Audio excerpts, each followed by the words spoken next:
So that concludes our show for this week. And there's never enough time, but we hope to add more time. So keep supporting us, and any suggestions or anything, God bless. Make God thy goal. News updates on the web at WOLDCnews.com. Oh, success. Dad! Come on! Over here! Look at this, Dad! Over... Whoa.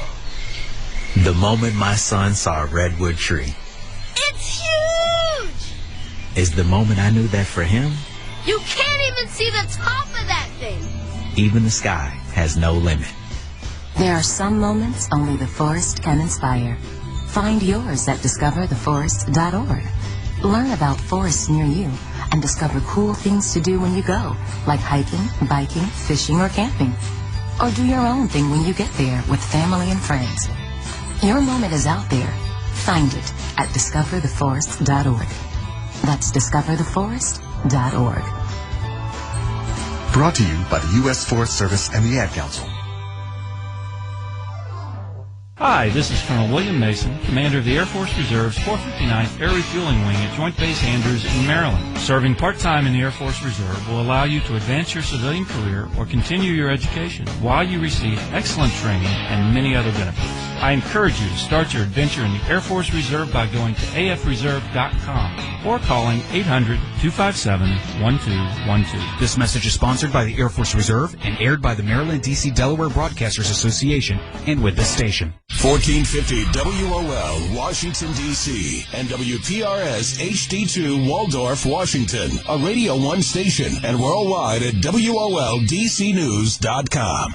The views and opinions of the following show do not necessarily reflect the views and opinions of News Talk 1450 WOL, Radio 1 Incorporated, or their management.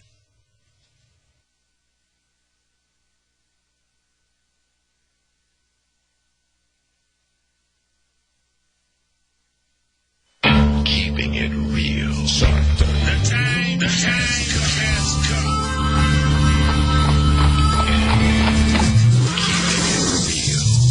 Turning for the family of Trayvon Martin, Benjamin Crump. What's next? A young black kid looks at a white man and winks his eye. He gets to shoot him and say, I felt threat. And where does it stop? This is a crisis. Dr. Earl Afari Hutchinson. You talk about stand your ground laws. We are talking about not a law. We're talking about a license to kill. What does that say about law and justice in America? We're going to keep going from Trayvon to Jordan Davis to somebody else, and it could be your child or mine next. This is a crisis that requires immediate reaction. Come together!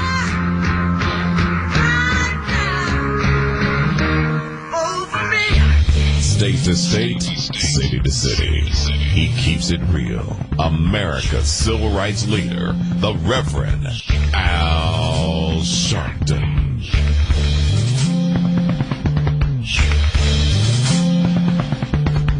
It's Friday, May the 16th. Do you know what time it is? It's Al Sharpton's time. And for the next 3 hours, it's time to put aside all pretenses, denial, fronting, and pretending. The time has come to keep it real on Keeping It Real with Reverend Al Sharpton. A very good afternoon to you all across the country, and good afternoon for our listeners on the West Coast where I am. And welcome to all of our listeners on Sirius, Channel 110, where talk becomes action and action empowers. I'm coming to you live from D's Entertainment in Los Angeles, California. And here, as I said yesterday, I was here last night. I and Mayor Eric Garcetti, the mayor of Los Angeles, received the Persons of the Year Award from the Los Angeles chapter of the NAACP, National Association for the Advancement of Colored People, LA chapter. Their 60th Roy Wilkins Award night. And I wanted to be here because they withdrew the award to Donald Sterling of the LA Clippers and had the president of the chapter resign. There's a new president. Hundreds came out and was glad to see not only the change, but to rally around the fact that the organization of the NAACP is bigger than one person, and we should not let the mistakes of one stand in the way of the legacy of the organization. And I felt, as the mayor did and as others that came out, that was an important statement to make. But we also, at the same time, must continue to resist and continue to fight back the issues that surrounded race and unfairness and inequality and sports and in business America. One of the things that was interesting is that now Donald Sterling has said he's not going to pay the fine and he's going to fight for the team, and he's hired a lawyer. Civil rights leaders, and I among them, are meeting with the NBA commissioner and saying that we've got to fight that. They cannot back off of their position that Sterling cannot own that team. And we're going to talk about this today. He's saying that it was a private conversation and he should not be penalized, cannot be penalized for a private conversation. Now, interestingly enough, at the same time, there's a sheriff who in a private conversation called the president a N-word. And the town is in an uproar. It's a white town in New Hampshire. And he's saying, private conversation, he's not apologizing for it. He said that's exactly what he is, and that his private conversation cannot be used. Well, we're going to talk about that. Do you think if someone says something in private, that should be used against them in their public work, in their job, in their ownership or whatever? And there's a legal debate, but there is also a moral debate. And I think that that's something that we can discuss today. Certainly that I have views on that, and I'm sure many of you do. But let's discuss that, as well as a lot of the issues of today and of the week. Clearly, 9/11 Memorial yesterday, the feelings still are very much raw about people's remembering that day and what that day meant. I had a young man on my television show last night that lived with us for 9 weeks and wrestled with coming to terms with the fact that his mother had died in the World Trade Center. But he was determined that he was going to keep going and make her proud once he had dealt with the trauma and pain of losing her. And he is now on Saturday, just passed, he received his Doctor of Divinity degree.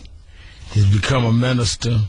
Got his Master's of Divinity degree and became a minister and used his tragedy to empower himself. So we had 9/11 this week. We've got the Sterling controversy. And we have the controversies surrounding the whole battle with the minimum wage. And we talked yesterday just about the whole show on the fight for minimum wage and whether we should have it. All of this we're going to discuss today as Exhale Friday. You that listen to the show often know on Fridays we talk about whatever's in your mind, whatever's on your heart, and we review the week for you that didn't get through, couldn't express yourself. You can do so on Exhale Friday at 1-877-532-5797, 1-877-532-5797. And I think also there are some things that we didn't discuss. And we certainly can deal with all of those issues. You know, one thing that I was watching, and I really didn't discuss it on radio or television, was this whole fight with Beyonce and Jay-Z and Beyonce's sister Solange. And one of the reasons I didn't get in it is I didn't have a handle on what happened. And I know Jay-Z, I know Beyonce, and I didn't want press distorting what I was saying like I had some inside information, because I didn't. But I have now heard the statement that was released to the Associated Press by the three of them, Jay-Z and Solange and Beyonce. And they said, like any family, we have our differences, but we're family, and we stand together. And Jay-Z and Solange both take responsibility and have apologized to each other. And the most important thing is we're family, and we're going on. And I thought that was healthy. And I thought about what families don't have difficulties, what families don't have challenges. If you're well known, certainly at the level of a Jay-Z and Beyonce, they become public. Now, the physical back and forth in the elevator may have been an extreme example, but at another level, if it was somebody else in the elevator, nobody could have ever went public with that because nobody would have cared. And I think that it is important that we understand that. But I thought at the end of the day, it was a healthy thing for them to say, yes, we're family.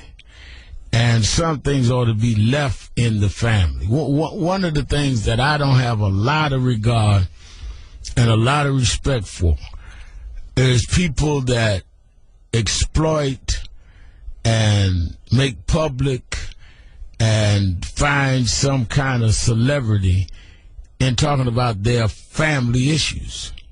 You know, I watch a lot when people pass.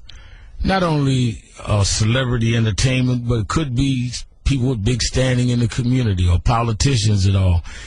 And people try to use their passing to come out with things the public didn't know. Well, there's things that everybody has in life that only the family knows. And I think it says more about the person telling than the person that's being told on.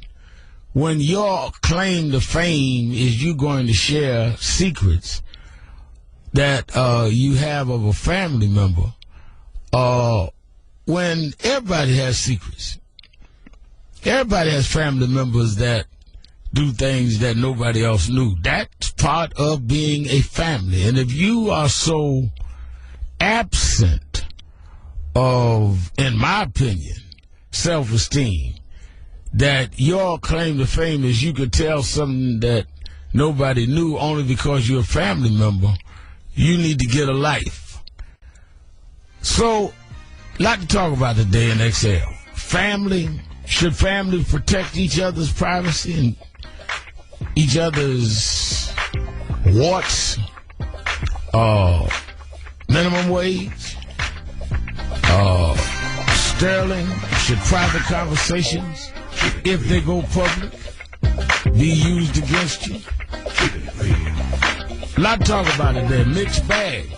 But it's been that kind of week. 1-877-532-5797. 1-877-532-5797. You can discuss these issues or whatever's on your mind, whatever's in your heart. It's XL Friday. That it is. I'm in L.A. on my way home tonight. Be at the Saturday Action Rally in Harlem in the morning. You in Harlem and the New York vicinity. Let me take a break, and it's me and you. 1-877-532-5797. Sharpton, keeping it real. Be right back. 1450 WOL. Flush out those toxins, lose weight, and get clean and mean in 2014 with the D-Herbs Full Body Cleanse from dherbs.com. That's dherbs.com. Breaking news. The issues, the stories affecting you. Now here's the news from News1.com. I'm Ebony McMorris. Nearly 60 years after the landmark Brown versus Board of Education decision, a new report says segregation is making a comeback. The ruling ended legal discrimination in public schools, but Gary Orfield, author of the new report, says nowadays many minority students are getting poorer educations than white and Asian students who tend to be in middle-class schools. Is there any great advantage to sitting next to a white person? And I say no, but there's a huge advantage to being in a middle-class school where most of the kids are going to go to college. The report calls for a national study on segregation and ways to end it. Shirley Smith, Washington. The government is out with its latest weekly job numbers. Here's more with AP's Matt Small. The number of Americans seeking unemployment benefits dropped by 24,000 last week to 297,000. That's a 7-year low and a sign the job market is getting better. The Labor Department says its 4-week average, a more stable look at the numbers, was down by 2,000 to about 323,200. Last week's number, plus this year's rise in monthly job gains, and employers adding jobs last month at an amount not seen in 2.5 years, add to hopes of better economic growth as the year continues. Matt Small, Washington. And stocks were down sharply on Wall Street with a giant retailer in part behind the drop. A disappointing earnings report from Walmart and mixed news about the economy sent investors retreating from stocks. The Dow Jones Industrial Average ended the day down 167 points, having been down as much as 216 points. The S&P 500 gave back 17. The Nasdaq was down 31 points. Walmart reported lower earnings and warned things don't look much better in the current period. It, like many other retailers, is blaming rough winter weather. For all the news 24/7, go to News1.com. I'm Ebony McMorris. Attention taxpayers, if you owe $10,000 or more to the IRS, it's a fact that they have the power to take everything you own, including your home, business, and even your freedom. If you've received a letter from the IRS, don't ignore it. Your problem will only continue to get worse. Here's the good news. The IRS has recently released new programs geared at helping struggling taxpayers where you may now qualify to settle your tax debt and wipe out up to 85% or more of what you currently owe, including penalties and interest. Or you may qualify for other special programs. If you're being audited, have years of unfiled tax returns, have a federal tax lien, or worse yet, are being issued a wage garnishment or bank levy, listen carefully. Authority Tax Services expert staff of ex-IRS agents, attorneys, and CPAs can immediately protect you from IRS and state collectors and get you the best possible tax settlement guaranteed. Call 800-246-8988. 800-246-8988. 800-246-8988. Do you know that your chances of dying from a car accident, AIDS, murder, or drug abuse combined are slimmer than your chances of dying from smoking?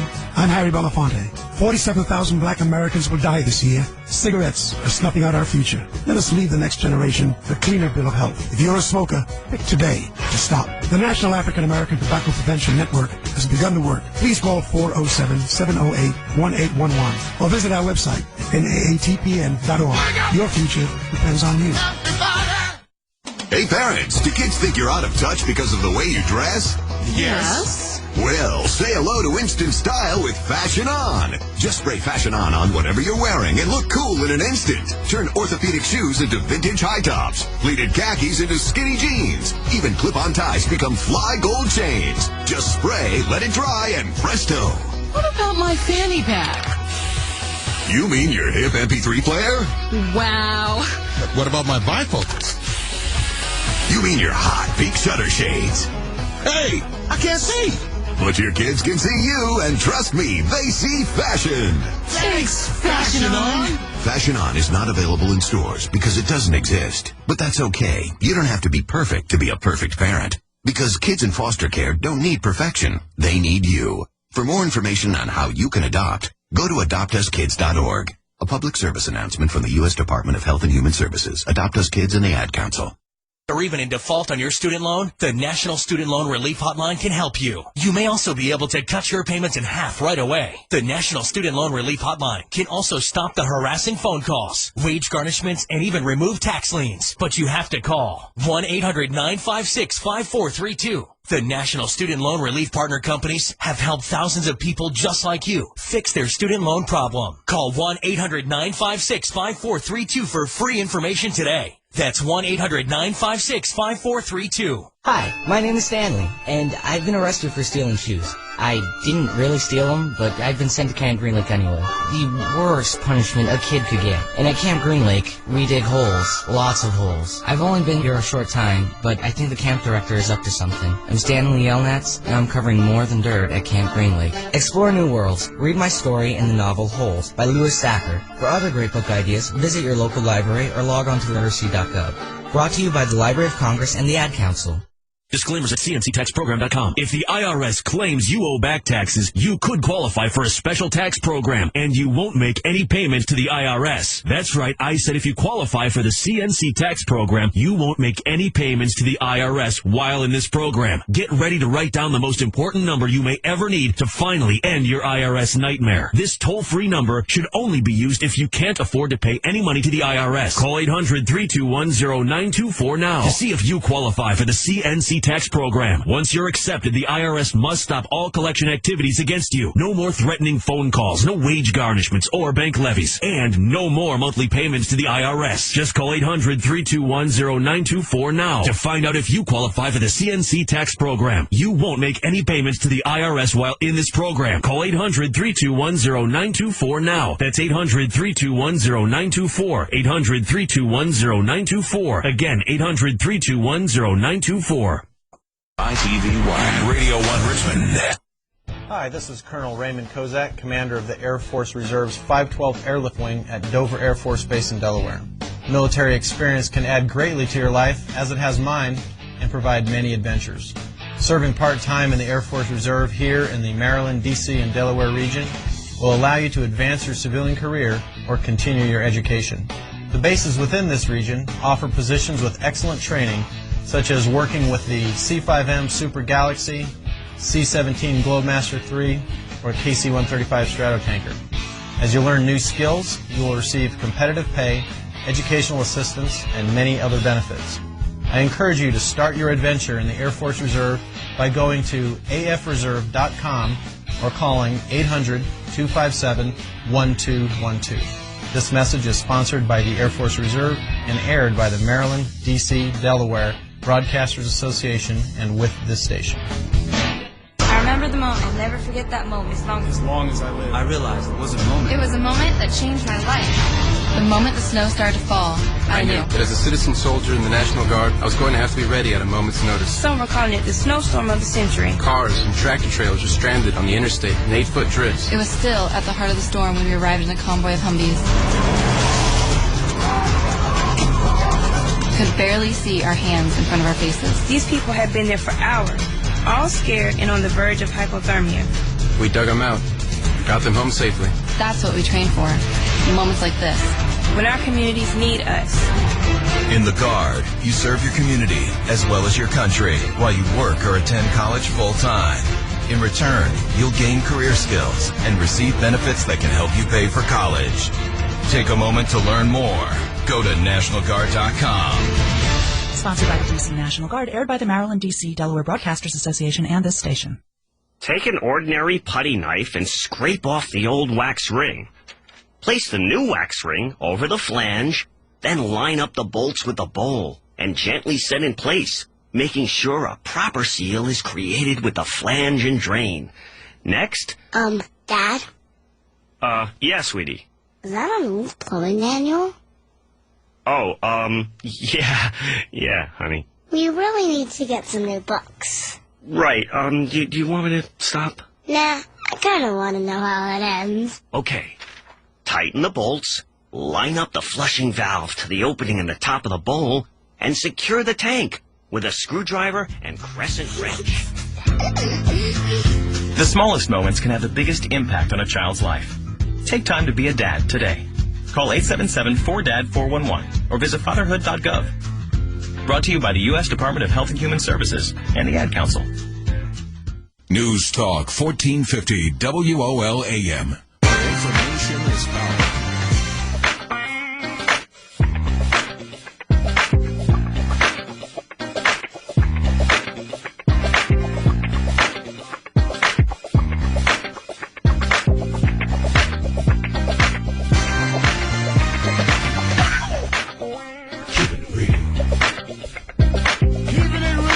Keeping it real, I'm your host, Reverend Al Sharpton, and we are back. It's Exhale Friday. Whatever's on your mind, whatever's in your heart, and as I said, we talked a lot of different issues this week, from minimum wage to the elections to the continued fight of income equality. Dealt with Sterling, as I'm in L.A., and he has now said he is going to fight legally to keep the team, and he's not paying the fine. Raises questions of should public, when things go public that were private conversations, should that be allowed to be used against you, as in the case of the sheriff who called the president the N-word, and the argument of Donald Sterling. A lot to talk about. The First Lady is going to Topeka, Kansas, is there, commemorating the 60th anniversary tomorrow of Brown versus the Board of Education, which desegregated schools. But studies say that schools are now being resegregated, and we could talk a lot about that. Whatever's on your heart, whatever's in your mind, 1-877-532-5797. Don't take it in the weekend. Let it out, let it out, let it out. It's exhale time on Keeping It Real with Reverend Al Sharpton. 1-877-532-5797. Let's start in Tyler, Texas this morning. This morning where I am in L.A. with Regina. Regina, you're Keeping It Real with Al Sharpton. Thank you for taking my call. I've had some concerns about being a nursing assistant in Texas, and I did a little bit of research online to see how it was and, what other people thought about their jobs, and I just feel like we're just being exploited, and they're asking for unrealistic goals, and I just don't know what to do. I'm in the process of a career change, but at this current position, I have to work it, and I have to do it. What are the unrealistic things that you feel they're being that they're requiring? Okay, a part of our job description is that we do nail care, oral care, total hygiene, okay, and then we assist those that can't stand up, that can't roll around, for comfort in the bed, that we feed every meal, that we keep their rooms tidy and clean, and that we answer every beck and call of everybody on the floor. And a lot of the times, what they call full-time, or full staff is really, I believe, understaffed. And we just can't keep up with it. We can't even get a break. But they say you need to take a lunch break, and you really don't have time. And if you don't get it all done and you're written up, then we have to do the documentation of what all went on, how much they ate. Now, how does that compare to other places that you researched online? It's like they're everywhere. I've searched like Kansas City, Oklahoma, other people that that I've worked around, and I've done it since 1998. So in the East Texas area, I've worked at several different nursing homes since '98, and it's all the same. I've been in a nursing home where we were shut down by the state. Administrators are stealing the money. They can't pay employees. Raises are on freeze most of the time. Wow. And, you know, I just don't know what to do because now that... So you don't feel it's a Texas thing. You feel that it's an occupational thing, that it's unfair what they do to everyone in the occupation. I feel like it's unfair that they're doing it to everybody in this occupation.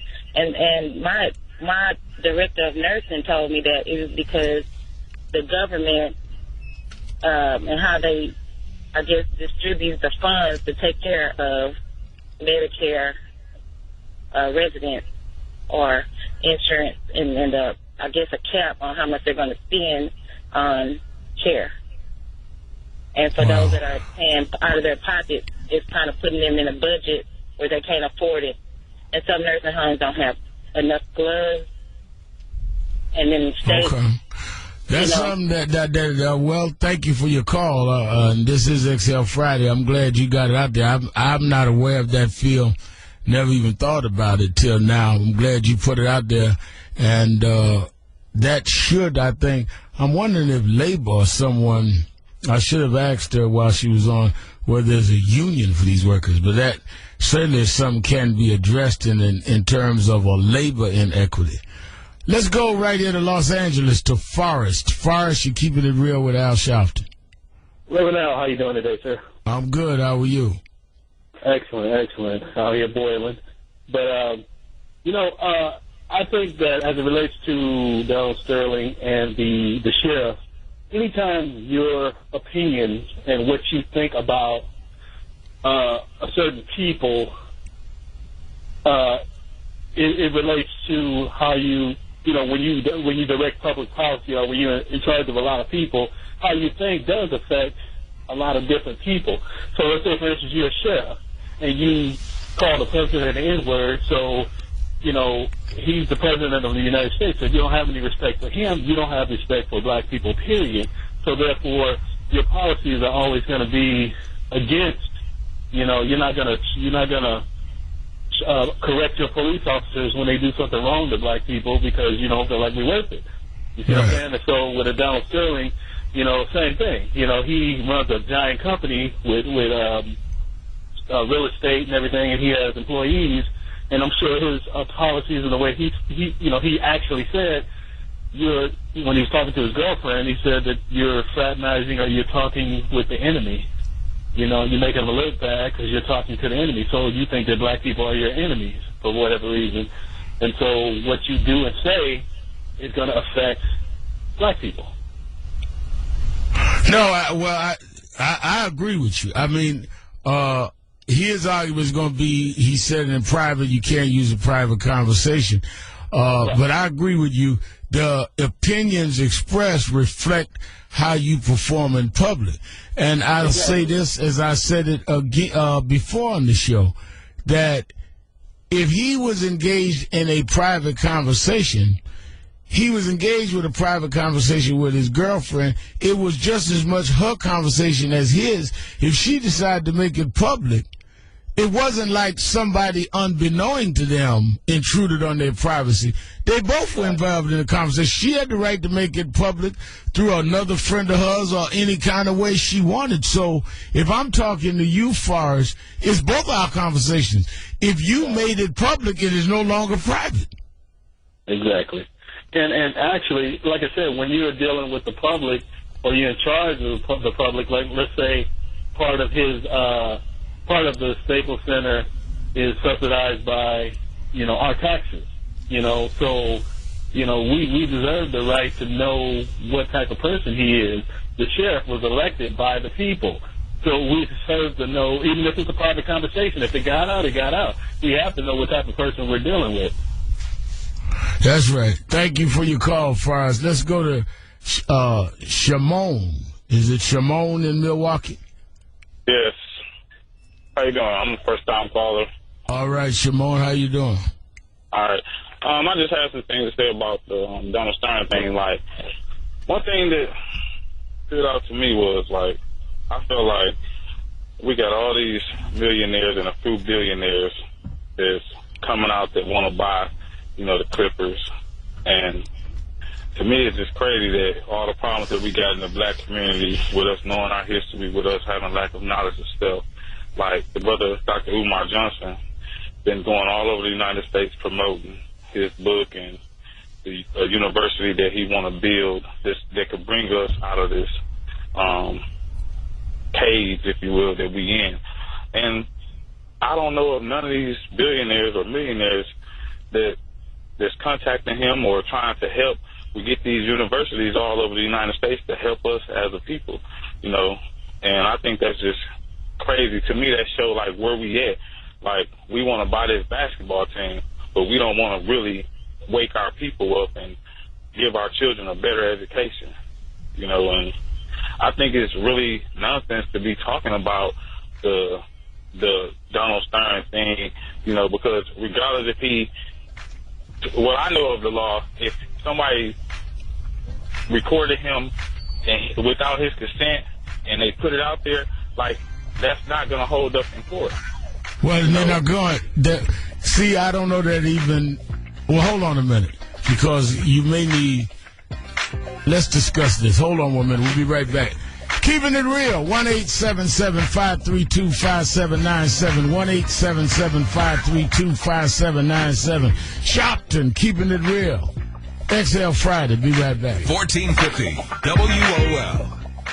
Don't complain about your cable bill going up and up and up. Do something about it. Grab a pen and jot down this special number. Call 800-381-7101. The more cable TV rates go up, the better digital satellite TV looks. Say goodbye to the cable guy and get more of your favorite channels in 100% digital quality for much less money. Call MyTV at 800-381-7101. Sign up for packages starting as low as $19.99. Best of all, there's no equipment to buy. You get free HD upgrade, a free DVR upgrade, and free professional installation. You control what you watch when you watch it. Record your favorite shows, pause and rewind live TV, even skip the commercials, and watch local channels too. At just $19.99, what are you waiting for? Call 800-381-7101. Say goodbye to the cable guy. Cut costs and get more. Call today. 800-381-7101. That's 800-381-7101. Again, 800-381-7101. 16 islands, 16 couples, one priceless day.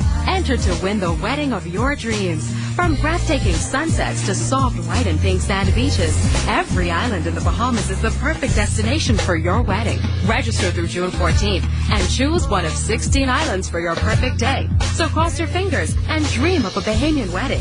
Then go to Bahamas16islandsweddings.com or call 1-800-BAHAMAS to win a Bahamas Dream Wedding.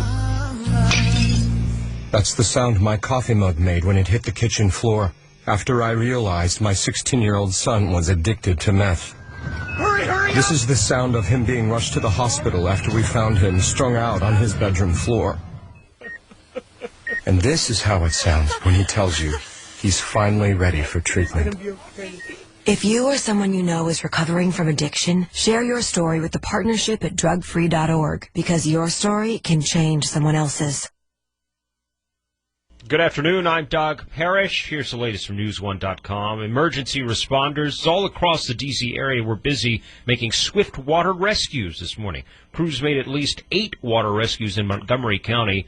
In Fairfax County, firefighters responded to at least 10 water rescues where low-lying roads had washed out stranding vehicles. Well, flood warnings remain in place all across the D.C. area due to all that rain we saw. Some areas seeing more than 4 inches of rainfall in just a matter of hours. That's a lot of rain in a very short amount of time.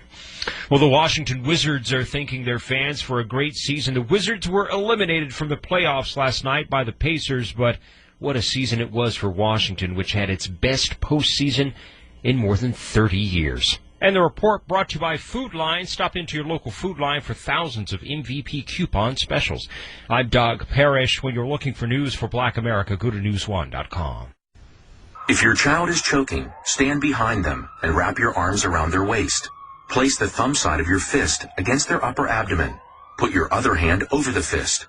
Now press the fist into your child's abdomen with a quick inward and upward thrust. Repeat quick thrusts until object and airway. You know how to help your child if they're choking. But do you know how to help them if they have a drug problem? Visit drugfree.org for information, help, and advice. A message from the partnership at drugfree.org and Prevention First.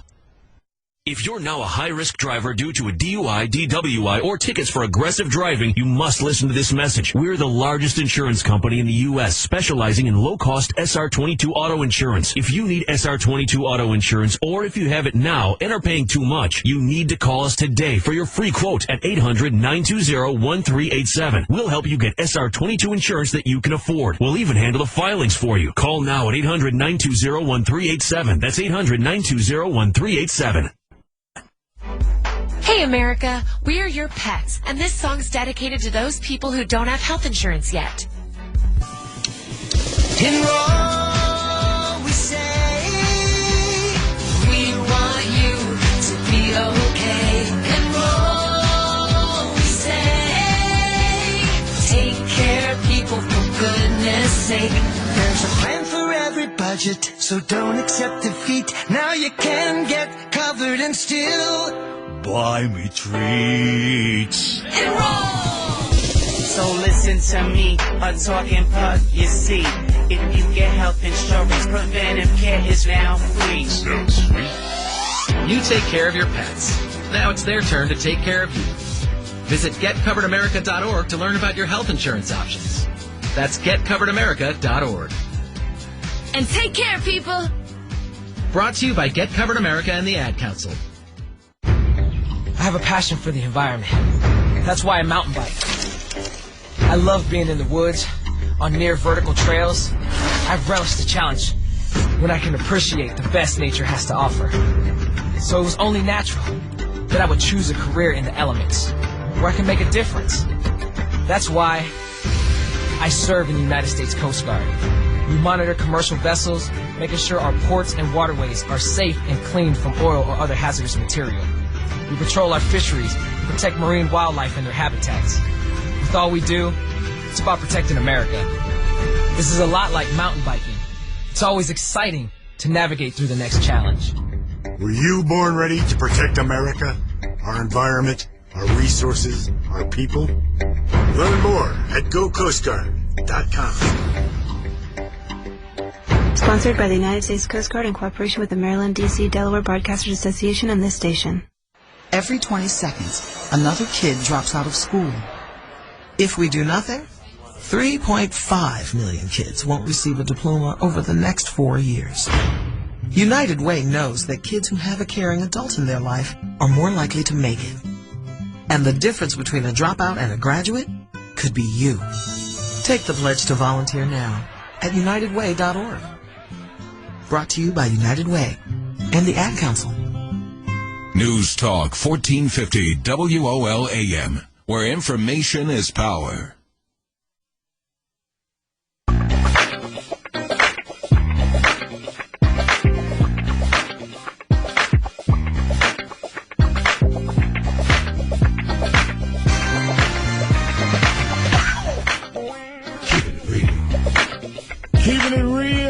Keeping it real. I'm your host, Reverend Al Sharpton. It's XL Friday, 1-877-532-5797, 1-877-532-5797.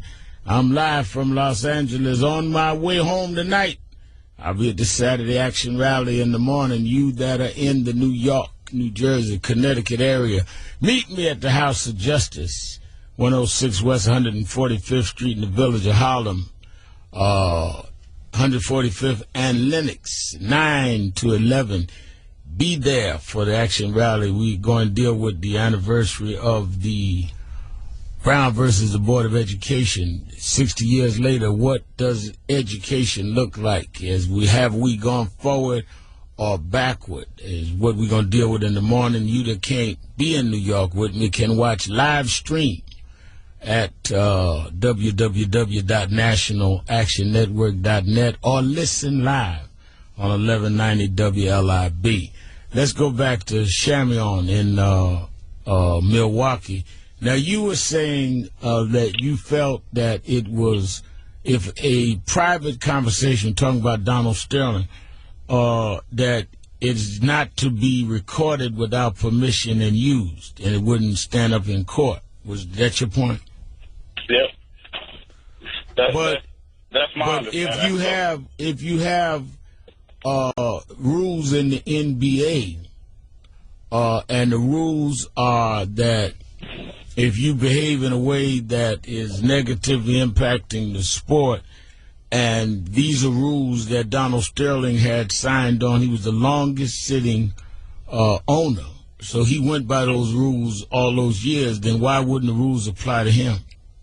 Well, it'll apply in the NBA, but like far as going to court or whatever. But on another note, like I said, whoa. You can't just jump off a note because I answered it. I'm saying, so you're admitting that it may hold up with the NBA? It may, but why get a lawyer if he's not trying to take it to the courts, you know? But you can get a lawyer. People in jail right now had a lawyer. That don't mean just because you got a lawyer that's going to stand up in court. What he's going to have to say in court is that, one, that he agreed to rules, but now he don't have to hear those rules, and two, that the privacy laws of recording in the state of California may be different than what you think. This young lady's recording will go by state of California laws, not Wisconsin laws. Okay, Reverend Al, before I go, another thing is I feel like we've been on this earth too long for black people to continue to be in the position that we're in. Again, we got millionaires and quite a few billionaires, and I just think it's time for us to, you know, we always say what these celebrities doing for the community or doing for black people, but we've been on this earth for so long, and the position we in today, like, to me, that don't weigh much because we're not making any progress. You know, let me say this. I agree with you that I would like to see a lot of people invest in. I don't know the book you're talking about, and I don't know the economic theory, but I would like to see a lot of celebrities and billionaires and millionaires, as you say, invest in education and stuff like that. And I think that is important. But I also think that the approach should be to say, as a lot of us do, y'all ought to invest in more than sport and game. But to condemn them about not investing in a book they never heard of is not the way that you're going to get them to do that, because they never heard of it. I've never heard of the book you're talking about. So if you were to call me and say, Reverend Al, I don't think y'all ought to be talking about Sterling, you ought to be talking about a book I never heard about, I'm just going to say, well, I'm not interested. If you say to me, you need to know about this book and spend some time on this, then you got me. Okay, fine. Let me know what you're talking about. Maybe we need to be talking about both. So I think you might want to work on your approach, because I don't even know who you're talking about. And they could have a lot of value, but you should approach it in a way where you've got something that we all need to know about, rather than to attack folk about we are not dealing with something we're not even aware of. I know many educators I'd like to see a lot of these millionaires invest in, and I think that the investment and support would help us at the same time that they invest in what they're doing in sports, because I know a lot of educators that we've had educators out here as long as we've had celebrities, and none of it has brought our people to where we want it to be. All of us need to struggle together. And I don't think that any one of us have a silver bullet that's going to solve the problem. I think it's going to take a collective, Shimon. So my point is, I think rather than I'll beat each other down, we need to share and enhance it all. Thank you for your call. I don't hear no response. Caroline in Atlanta. Caroline, you're keeping it real with Al Sharpton. Yes, good afternoon, Reverend Sharpton. I was wondering if anyone has alerted you, or have you all discussed on your program the crisis of conscience that Morehouse School of Medicine is suffering under this weekend for its commencement exercises, which will be held tomorrow. What happened? Their commencement speaker will be Tea Party Governor Nathan Deal. Oh, really? And, yes, sir. We, the community in Atlanta, are outraged, absolutely outraged, that they would bring this Tea Party governor who has denied 650,000 Georgians access to free health care. This is the Morehouse School of Medicine who invited this man to speak at their commencement exercise before those proud young graduates. It's an insult and an outrage. And there was a press conference on it this morning, and tomorrow, the graduation, I believe, is tomorrow at 8 o'clock over at the School of Medicine. So the commencement speaker for the Morehouse School of Medicine is Governor Nathan Deal, who's a Tea Party right-wing Republican governor who denied Obamacare to Georgia. He's the commencement speaker. Tragically, yes. And I understand the invitation was issued some time ago when the governor gave the School of Medicine $30 million. And this was before, I think, before he denied health care and all of that. But still in all, the community has imposed upon the board and the president of Morehouse School of Medicine to please disinvite this horrible man. And I understand, and these are not first-hand things what I'm saying what the president said, but I understand he said that well, we can't disinvite him, but if he declines to come, that will be fine with us. So a group of activists contacted the governor's office yesterday and asked him to please stay away. He is so unwelcome, and his office said he will be there no matter what. Wow. Thank you for your call. I did not know that. That is an exhale. Thank you for your call. Let me say this, Reverend K.W. Toulis is in the house, pastors here in L.A., and works for National Action Network as with the region as chair, and has the vice president. Introduce him, Reverend. Thank you, Rev. We have with us Reverend Jonathan Mosley, who's the vice president of National Action Network Los Angeles. So happy to have him with us today. And Reverend Mosley, like me, has had entertainment connections in his life. He worked with Hammer while I was running around as James Brown's son. So Reverend Mosley's got a little more swag than you do, Reverend Toulis, because we swagger preachers. Now, Mosley, you know what Toulis had the nerve to do? He came in here, radio show, he was on yesterday, and told me he's got to leave to get dressed because he's got to do Politics Nation tonight with me representing all the clergy here in L.A. Can you imagine, man, come tell me he got to get dressed, leave my radio show because he going to do my TV show? Reverend Al Sharpton. But you and I come out here and we understand the dressing room thing, right? We do.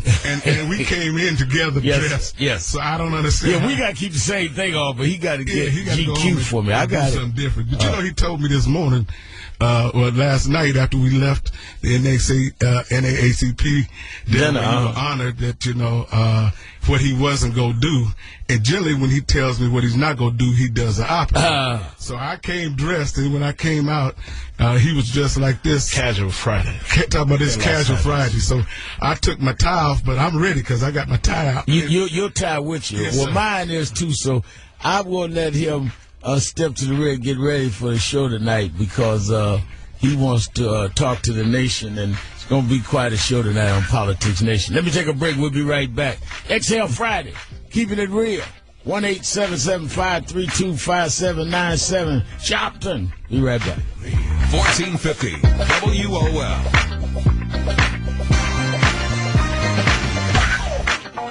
Keeping it real. Keeping it real. Keeping it real.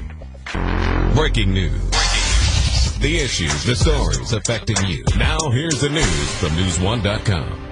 I'm Ebony McMorris. The National Memorial at New York's Ground Zero has been dedicated ahead of its opening to the public on May 21st.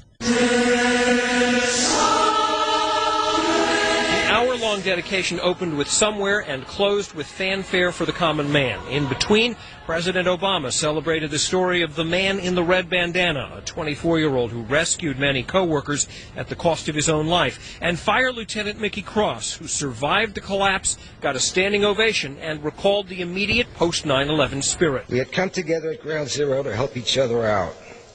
There was a real sense of caring for one another. This is something we should never forget and never stop doing. 4 governors and 3 mayors took part. In addition to President Obama, former President Clinton was in the dedication audience. Warren Levinson, New York.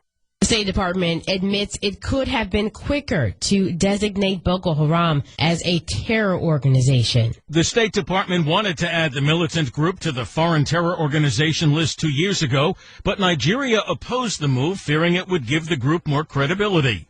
Republicans are criticizing former Secretary of State Hillary Rodham Clinton for not making the move. And Senator Marco Rubio asked Principal Deputy Secretary of State Robert Jackson if it was a mistake. We might have done it earlier. I think the important thing is that we have done it. Jackson says the U.S. will now be quicker to act on its own assessments. The State Department does say that they are still making this a top priority. A State Department Africa specialist, Robert Jackson, says the U.S. is providing Nigeria with a variety of help to deal with the month-long crisis. He warned a Senate panel that the kidnapping of the girls is part of a growing trend of violence by the militant group. For all the news 24/7, go to newsone.com. I'm Ebony McMorris. Hi, this is Colonel William Mason, Commander of the Air Force Reserve's 459th Air Refueling Wing at Joint... Celebrating family this Labor Day weekend at the All-State Tom Joyner Family Reunion. The family that plays together stays together, and playing is what we do at the biggest black family event in the country. The All-State Tom Joyner Family Reunion caters to our families with fellowship and fun that will please everybody.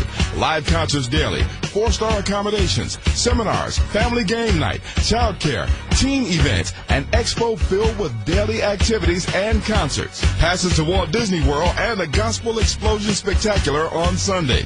Make your plans to get your family there. Go to blackamericaweb.com for details or call 407-248-9191 to get booked today. That's 407-248-9191 or go to blackamericaweb.com. Guys, think you need to boost your testosterone? That's old news. No matter how much testosterone you boost, it's clinically proven that your body can only use 2% of all testosterone efficiently. That's right, just 2%. The rest is bound to protein molecules and useless. Boosting testosterone doesn't change that scientific fact, but releasing free testosterone does. So how do you release more testosterone? With T-Release, a breakthrough testosterone-releasing formula. T-Release blocks the binding process, releasing more free and active testosterone. That means more libido, more physical power, and more stamina. And now you can try T-Release free. The makers of T-Release are so confident that it works, they're giving away 10,000 free trials. But these free trials won't last, so don't miss out. Call 800-894-9545. That's 800-894-9545. 800-894-9545. Hi, this is Colonel William Mason, Commander of the Air Force Reserve's 459th Air Refueling Wing at Joint Base Andrews in Maryland. Military experience can greatly add to your life, as it has mine, and provide many adventures. Serving part-time in the Air Force Reserve here in the Maryland, D.C., and Delaware region will allow you to advance your civilian career or continue your education. The bases within the region offer positions with excellent training, such as working with the massive C-5B Galaxy, C-5M Super Galaxy, C-17 Globemaster III, or KC-135 Stratotanker. As you learn new skills, you will receive competitive pay, educational assistance, and many other benefits. I encourage you to start your adventure in the Air Force Reserve by going to afreserve.com or calling 800-257-1212. That's 800-257-1212. This message is sponsored by the Air Force Reserve and aired by the Maryland, D.C. Delaware Broadcasters Association and with this station. Today might be the day I drop out of school. Today could be the last day I try. My parents alone can't stop me. My friends can't even stop me. But you might be able to. With United Way, you could tutor me, be my mentor, or volunteer to just read with me. If someone had helped me earlier, I might not be struggling. And studies prove that kids who read well by 3rd grade are more likely to graduate. There are tons of ways people like you can help kids like me stay in school. And United Way is calling for you to be one of them. Because it takes 12 years to create a graduate. It takes about the same time to create a dropout. And the difference between me becoming one or the other could be you. Make me a success, not a statistic. Take the pledge to volunteer now at unitedway.org. brought to you by United Way and the Ad Council. Blue is my favorite color. What's yours? What's yours? Red is my favorite color. What's yours? What's yours? Well, yeller's sweller for this little feller. And me, I'm keen on green. So what's your favorite color? Tell us, please. Kids will spend 20 minutes listening to songs like this. Your favorite color? Tell us, please. What's your favorite color? What's your favorite color? What's your favorite color? What's your favorite? How about 2 minutes to brush their teeth? Brushing for 2 minutes now can save your child from severe tooth pain later. For fun 2-minute videos to watch while brushing, visit 2min2x.org. 2 minutes twice a day. They have the time. A message from the Partnership for Healthy Mouths, Healthy Lives and the Ad Council. For almost 10 years, I've been a lineman for the power company. It's hard work up here on the wires, long, dangerous hours, and at times like this, when storms roll through, I really appreciate how much people rely on me. I know that service is important. That's why I also serve in the Coast Guard Reserve. In the Coast Guard Reserve, our crews respond to rising floodwaters in the Midwest, oil spills in the Gulf of Mexico, and disasters like the Haiti earthquake. The Coast Guard Reserve is a challenge I gladly take on because my country needs me. It has a lot in common with my full-time career, and just like other first responders, firemen, police officers, and EMTs, we do our best work when things are their worst. I have no doubt I was born for this. If you were born ready to give more to your country, the Coast Guard Reserve is ready for you. Learn more at GoCoastGuard.com. Sponsored by the United States Coast Guard in cooperation with the Maryland, D.C. Delaware Broadcasters Association and this station. My dad came to live with us last month, and it's going pretty well. I feel like I never have time for myself. With him being around more, it really lets us catch up on things. His memory isn't what it used to be. We get up and we have coffee. He usually wakes up at 4:30. Then we go for a walk. He needs lots of my attention. I do need to keep an eye on his medications, though. That's important. Sometimes I feel like a pharmacist. I'd say John and the kids are adjusting pretty well. They honestly have no idea what I'm going through. It can be a little challenging. Help. But so far, so good. I could really use just a little help. For those dealing with the daily struggles of caring for a loved one, we hear you. That's why AARP created a community with experts and other caregivers for advice, tips, and support. Together, let's help each other better care for ourselves and the ones we love. Visit aarp.org/caregiving. A public service announcement brought to you by AARP and the Ad Council. 1450 WOL, Washington, D.C. and WPRS HD2, Waldorf, Washington. A Radio 1 station and worldwide at WOLDCnews.com. Reverend Al Sharpton. We never got the 48. We didn't get the mule. So we decided we'd ride this donkey as far as it would take. Read my lips. Our vote is not for sale. Sharpton. Wherever I see an injustice, I'm going to stand up. Keeps it real. If I can't stand up, I'm going to speak out. And if I can't speak out, I'm going to do like the Rose. I'm going to get me a chair and just sit in the way. It's the Reverend Al Sharpton. Keeping it real. Keeping it real. Keeping it real. I'm your host, Reverend Al Sharpton, and we are back. And it is Exhale Friday, whatever's on your mind, whatever's on your heart. And let us go back to the phones. Exhale Friday. Let's go to Jay in Port St. Lucie, Florida. Jay, you're keeping it real with Al Sharpton. Good afternoon, Reverend Sharpton. Good afternoon. Yes, sir. I'm a member of the National Action Network, and I'm proud to be a member. Things haven't changed down here, in the 16th Congressional District. This is the district where I live, where we had Alan West was trying to run roughshod and tried everything to disrupt the voting down here with the supervisor of election. He really, just tried to ambush and do everything to get in, but he couldn't because the people stood up and voted against him. and we need to do that with Rick Scott. And he's doing a lot. He's got a lot of money to put a lot of lies out there, and also he's doing the same thing he did in 2012 as far as suppressing the vote, making it harder for people to vote, cutting down on the early voting hours and days, and making it hard for people to register to vote. He makes it difficult, and if you make a mistake, he said you can go to jail for not doing the voter registration right. So there's all kind of barriers in our way, and I'm glad that I hear that you're coming down this weekend for another event. I think you're representing promoting Grace Baptist Church down in Palm Beach this weekend. Yeah, and, I'll be at the convention center. Are you going to doing that? Doing that campaign when you're talking about the Grace Baptist Church in Port St. Lucie.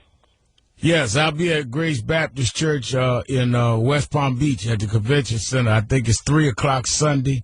I'm going home tonight to New York and do the rally tomorrow, and then head on down to Port St. Lucie, and we'll be in West Palm Beach. And I will be talking about Freedom Summer, and I believe Dottie Peoples and I are doing a service there. But in the service, I will be talking about Freedom Sunday and preaching. So people in that area should meet me at the West Palm Beach Convention Center Sunday at 3:00. You're right on it, Jay. And Freedom Summer is coming all through Florida with Bishop Curry. That is absolutely one of the key states that we're bringing people in. And what you are talking about that Rick Scott is doing and other governors are doing is the target. You're on it, and you're right.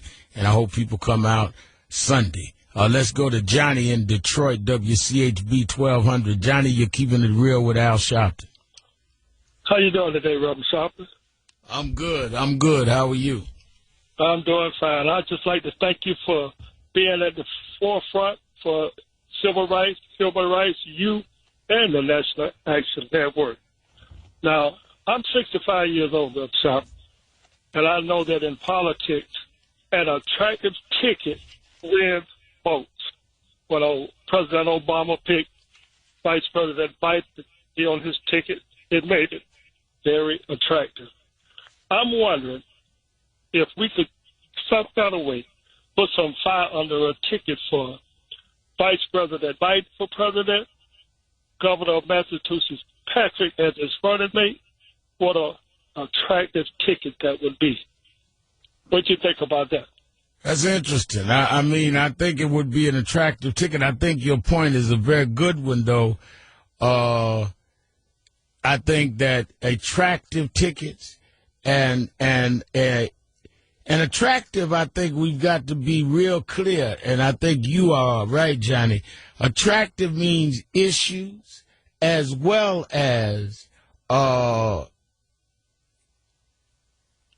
candidates. You can't separate.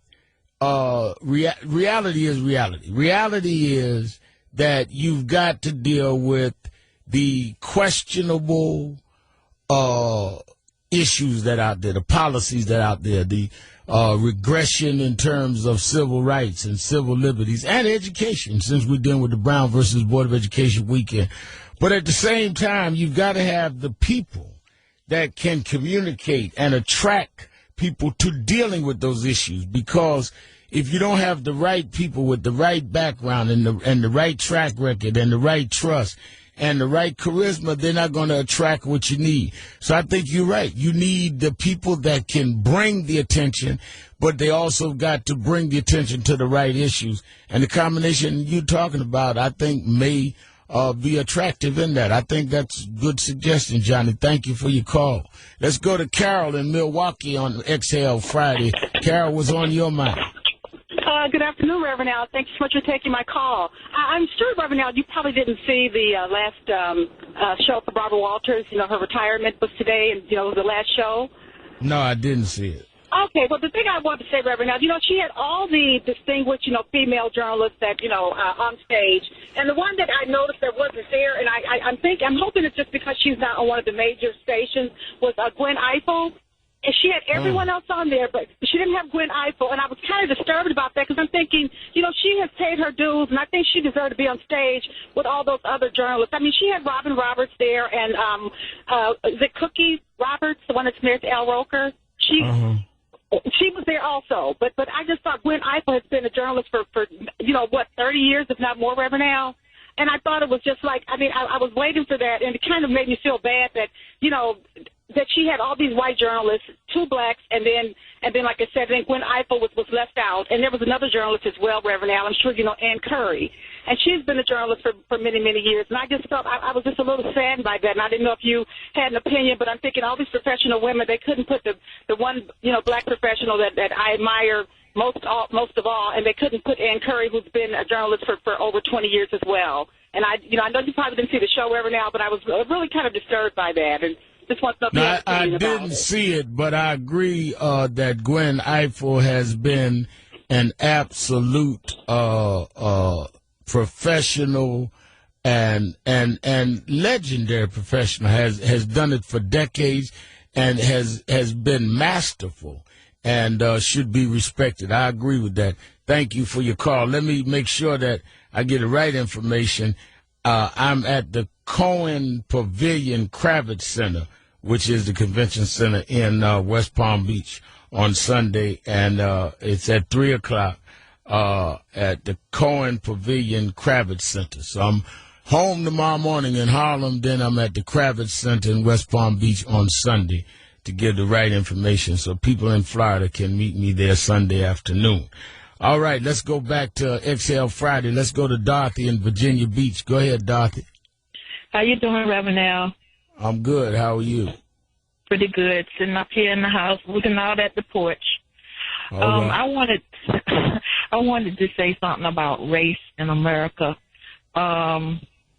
We spend a lot of time in our life talking about race in America. I mean, people are racist all the way up till they're 79 and 80. I have bathed them, in my later years, I was a nurse. I have bathed them on their deathbed, like 79 and 80. I don't think they worried about my race then. But what gets me is the other day, I moved from Kansas to Virginia. The other day, the guy's flying the Confederate flag on the school ground. He got chased off the school ground. But if you read his history, Reverend Al, then blacks fight on both sides of that war, whether they signed up or were forced. Yeah. Blacks fought in the Civil War. They did. Oh, They fought in the Civil War. So you don't have total ownership of even that. And every race has something beautiful in it, don't you think? Every race has something beautiful in it and about it. We beautiful people. I have beautiful white friends. My grandson friends, 2 white boys, taught him to ride a bike. When we couldn't do it, we were just saying, don't fall, and we were holding on to him so tight. The white boys came up, told him one time what to do if you fall. His best friends are white. And you know what's so sad? President Obama has done a lot, and some things he's still working on. But all we're going to ever remember is all they did was talk about and do bad things because of his race. And one more thing I wanted to say, I always mess her name up. It's Beyonce, right? Beyonce is a very good singer, and I think she's a woman of faith. And if she just maybe go to herself sometime, get a quiet moment to say thank you to God and keep her faith, she and her family will be fine. Well, I thank you for your call, Doctor. Let me say this. I am a strong advocate that as we fight against racism, hate, bigotry, intolerance, that we don't become what we fight. One of the things that I have experienced in my journey is some of us become so jaded, pained, traumatized, hurt, injured by those that have been unfair and intolerant of us that we internalize and fight back with the same hate and bitterness. You can't fight, Martin Luther King Jr. used to say, hate with hate.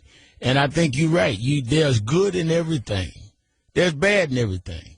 We're fighting for it to be fair and equal. We're not fighting to become unfair and unequal ourselves. So you're right. I know good whites. I know good Latinos. I know good Asians. I know good everybody. I know bad blacks, and I know bad everybody. I'm fighting for an even playing field where the good will rise and the bad will be bad and deal with it evenly. But what I think we must guard ourselves against is becoming poisoned by the poison. And you're absolutely right. And as far as Beyonce and find a quiet moment and praying that her family, everything will be all right, that goes true for Beyonce and everybody else. We all got family issues. And if you don't have family issues, you don't have a family. Let's take a break. Exhale Friday, whatever's on your mind, whatever's in your heart. 1-877-532-5797. Sharpton, I'm in L.A. on my way to Harlem. Saturday Action Rally in the morning. Then on my way to West Palm Beach, I'll be at the Kravitz Convention Center, 3 o'clock on Sunday. It's on, y'all. I'm on the road. I'm talking about this thing. We got to mobilize the nation. I don't have time to sit still. I'm 59, but I'm feeling like I'm 29. What about you? Keeping it real. Sharpton, Lee, and Kurt getting old. I still got my swag. I'll be right back. WOL.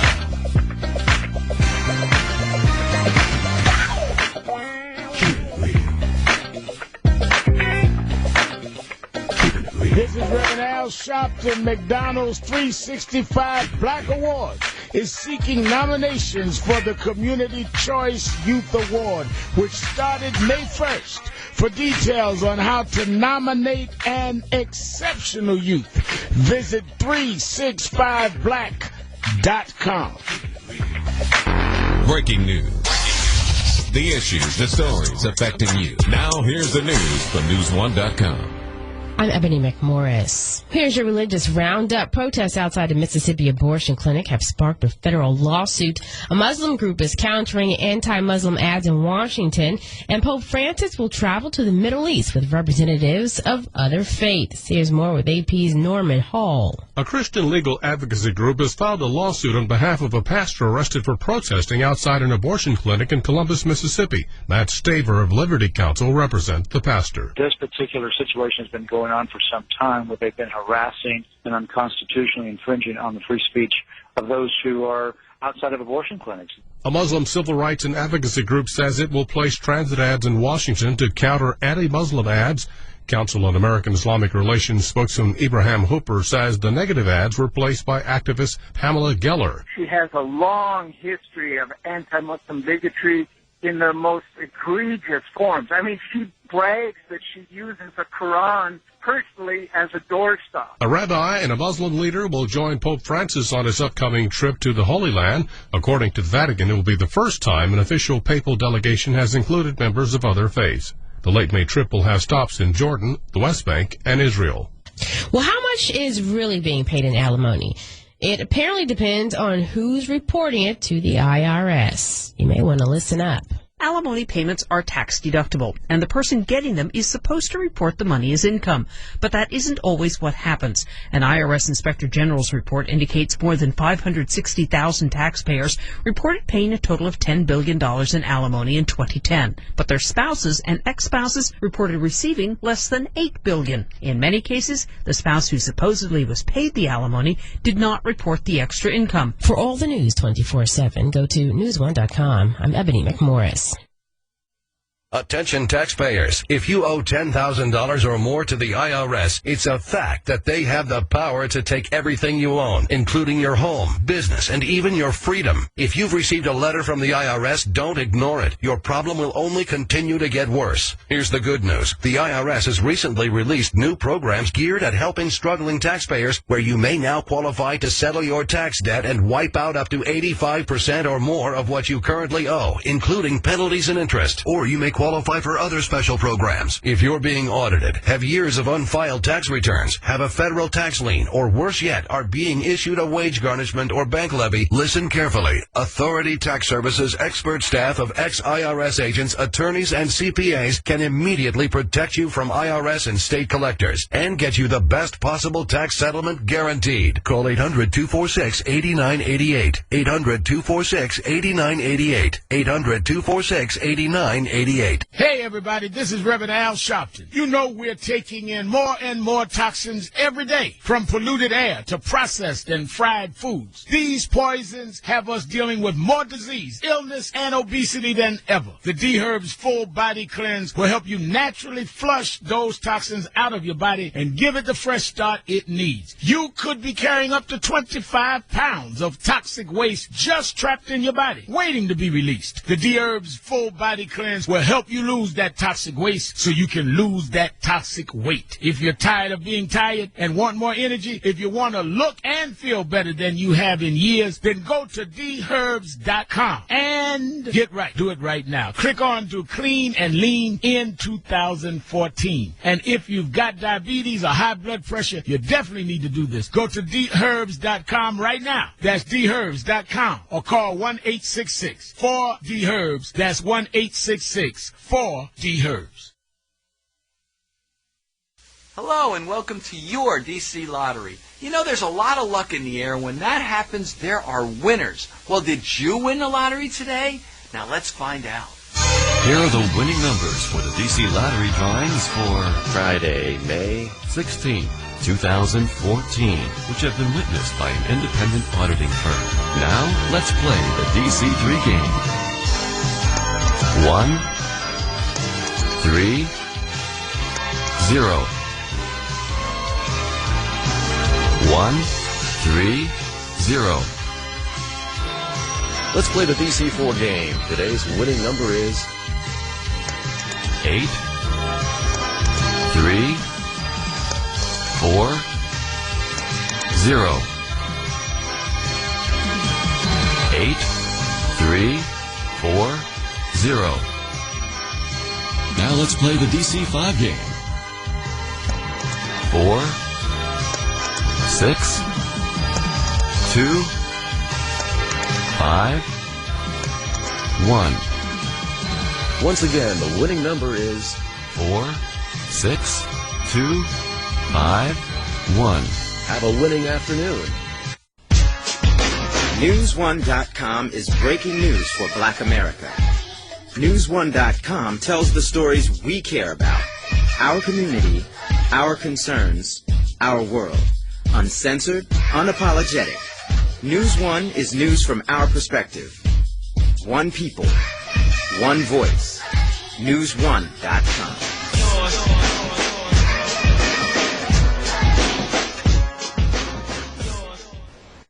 Attention, if you're now a high-risk driver due to a DUI, DWI, or tickets for aggressive driving and are required to get expensive or hard-to-find SR22 auto insurance, then you must listen to this message. We are the largest insurance company in the U.S., specializing in low-cost SR22 auto insurance. We understand that mistakes do happen, and we'll help you get back on your feet by providing easy-to-get, low-cost SR22 insurance that anyone can afford. If you need SR22 auto insurance, or if you have it now and are paying too much, then you need to call us today for your free quote at 800-814-0697. Our specialists are standing by waiting for your call. We'll help you get SR22 insurance that you can afford. We'll even handle the filings for you. The call and the quote are absolutely free. Just call us now at 800-814-0697. That's 800-814-0697. Again, 800-814-0697.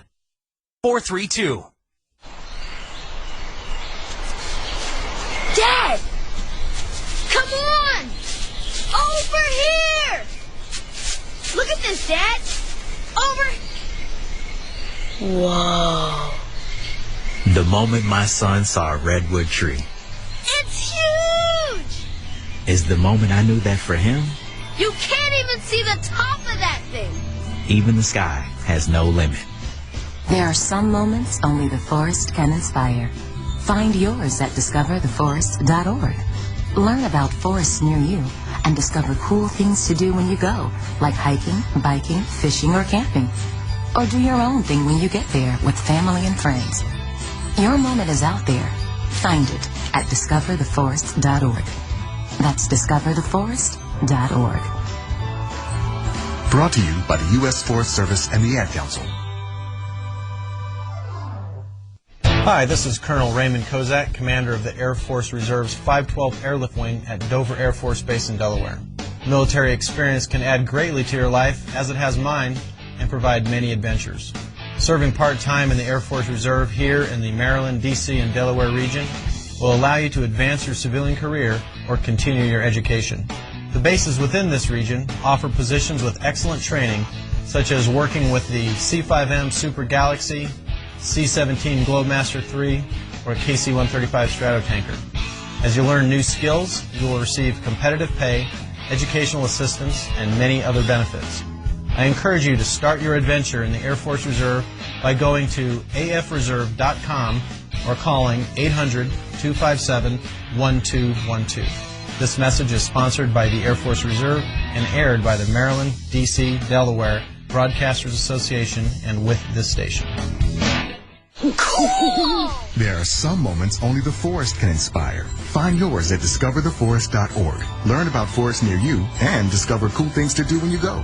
Visit discovertheforest.org. Brought to you by the U.S. Forest Service and the Ad Council. I'm Ellie the Mammoth, and my friend Sid the Sloth knows what being a great parent is all about. I'm responsible, loving, nurturing. You don't have to be perfect to be a perfect parent. Visit adoptuskids.org for more information. Brought to you by the U.S. Department of Health and Human Services, Adopt Us Kids, and the Ad Council.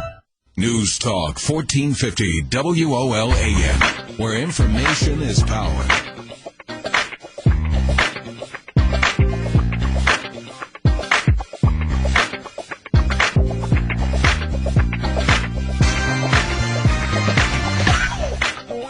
Keep it real. What I made you. Keep it real.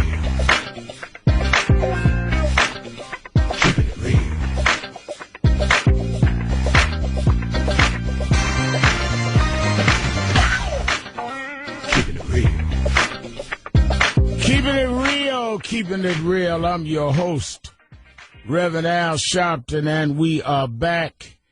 And let's go back to the phone on this Hell Friday, 1-877-532-5797, 1-877-532-5797. Let's go to Lois in Milwaukee. Lois, you keep it real with Al Sharpton. Hello there, Mr. Sharpton. I want to speak on this Mr. Sterling event. First of all, I think a private conversation between two people should be kept quiet.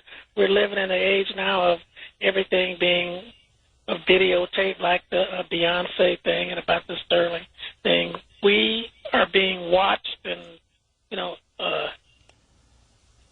spied on everywhere. But I want to say, too, I don't know why we are so surprised by Mr. Sterling.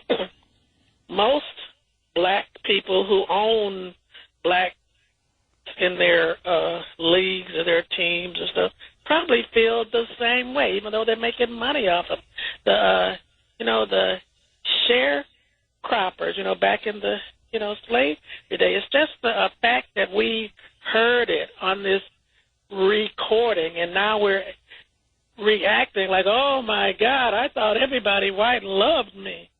It ain't so. We still live in a racial dominant society. They just don't say it, but they all feel the same way. And how many of us blacks have used racial derogative, All right, but let me ask you a question. Okay. If a black that owned, if Michael Jordan had said now what Sterling said now, wouldn't they take his team from him? I don't know why. If this was a No, that's not what I asked you. That's not what I asked you. Would they not take his team from him? Owning something and saying something has... You won't answer the question, Lois. I listened to you, and then I asked you a question. Now, I respected you. You could respect me and answer the question. Would they take his team from him? I don't know. I mean, no. Okay. I would say no. Well, then, so you think they only taking it from Sterling, that Sterling is being subjected to a different standard? Yes. Oh, well. I don't agree with you. I don't agree with you. I think if Michael Jordan said it, they would take his team from him. We're not talking about something that Sterling said years ago. We're not talking about some feelings he had and has grown out of. We're talking about what he said now. And I think that the young lady and him had a private conversation that she made public. And if anybody's private conversation was made public, they'd have to deal with the public fallout of that. It's just that simple. If you, at your job, said something in private to somebody and they made it public, your employers have the right to deal with it because it was made public to them. But when you own something, you own something. It shouldn't be based on what you say. Yeah, but you own something based on the regulations that you own it in. What do you mean? That you own your house, but you're regulated by the city. He owned it based on the regulations of the NBA, and they have the right to say that violates our regulations. He don't own the NBA. He owned a team in the NBA. That's where he had to buy it through. He doesn't own the NBA. A lot of black people on those teams that are millionaires because they're on his team. They're millionaires because they could play ball, and he bought them to help him increase his millions. He didn't make them basketball players. He bought their skills, and the new owner will buy their skills. No, they're not going to give up their livelihood because of what are you talking about? These players on his team, are they going to quit because he doesn't? They don't have to. He's going to not own the team. And they'll work for whoever owns the team or go to another owner. They don't have to. They're hypocrites. Why are they hypocrites? I said we as black people are hypocrites. We use the same terminology toward white people.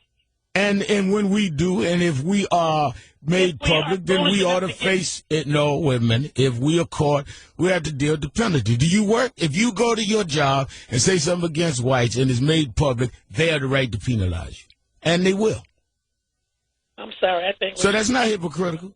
That it is same law. Well, you and I disagree, Lord. Right, that's okay. We disagree. If you go to your job and try it and see if they don't do it. Kelsey in Chicago, WVON, you're keeping it real with Al Sharpton. Yes, can you hear me, Reverend Sharpton? Yes, I do. Yep. Okay, first of all, I want to congratulate you on your many fine years of work and service to the community, and also a shout-out and a thanks to all of the talk show hosts on WVON. You can actually get an education. I'm getting an education from listening to WVON every day. But my quick comment is that Reverend Al, don't you think it's time for African-American males to unify under a 501c3? And this we could impact so many things, just like in Chicago right now. I was looking over a website for the summer jobs for youth. All of the youth are not going to be able to get summer jobs. Look at how African-American males, if we were unified, and I'm saying everybody, the National Action Network, NCOBRA, all of these organizations can continue to do what they do. They have a vision. They've been working on what they've been doing for a number of years. Everybody to continue to do what they do, but come under, but can still belong to a larger network. Am I being too idealistic, or do you think this is I just don't know how you do it. I mean, I wish if you had the formula to do it, how we get all black males under one thing, I don't know how we do it. Tell me, but I can tell you this much from canvassing the west and south sides of Chicago with a clipboard, going out there talking to the public, canvass some churches and so forth. There's a huge support. I mean, white people and Hispanics are even signing my signature endorsements out there. So there's a huge support for this unification, and I'm looking for answers myself. That's why I'm out there. This is why I'm talking on WVON today. Yeah, well, I thank you for your call, and I thank you for your idea. I think that it is a great idea, and I think it is something that is going to I think that, first of all, we've got to celebrate the fact that people like you are looking for ideas and looking for ways to deal with that. And the more of us that do that, I think the better and more healthy our community becomes. I just don't know how you get everybody. But what I've found in my experience is that if you work on getting enough people in the move in the right direction, enough is never going to be everybody. It may not even be most, but enough, then you can get things done. We never had everybody in any movement, but we had enough to make those movements work and move forward. And I think that's the main thing that we need to be able to do. Let's go to Sheila in Chicago. Sheila? Yes. Hey, Reverend Sharpton, how are you? Good. Good. I just have a comment on the lady that just called Doris. Is black... Could you hold 1 minute? Could you hold 1 second? Yes. I'll take you right after the break. Keeping it real. Sharpton. Be right back. 1450 WOL.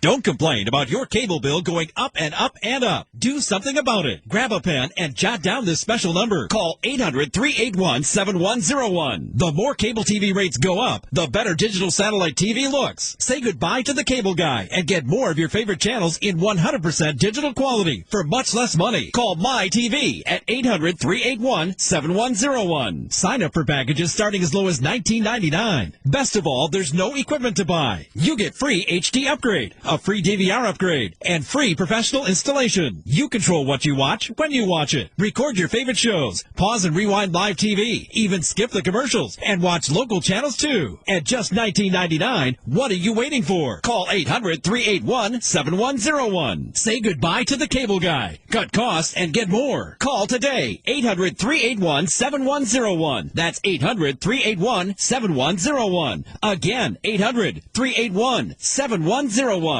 Sharpton with Oprah. When did you know or feel that you had the calling to be a preacher? I was 4. There was a junior usher board. You know, when I read that, it made me smile because how many people know about the junior usher board? The junior usher board. Can I get an amen? The junior usher board. And we were having our anniversary, and the lady that was the senior advisor's name was Hazel Griffin. I still remember it. And she sat us all down, about 30 of us. Said, what do y'all want to do on program? And I said, preach. She says, hon, all the kids are there. I said, I want to preach. And she said, don't laugh. And she took me to the bishop, and he said, well, I started preaching as a kid. And they let me preach. And the anniversary was about 900 people there. And they stood me in a box. And I preached from St. John's, the 14th chapter, first verse, let not your heart be troubled. And I've been preaching ever since. Wow. Keeping it real with Al Sharpton.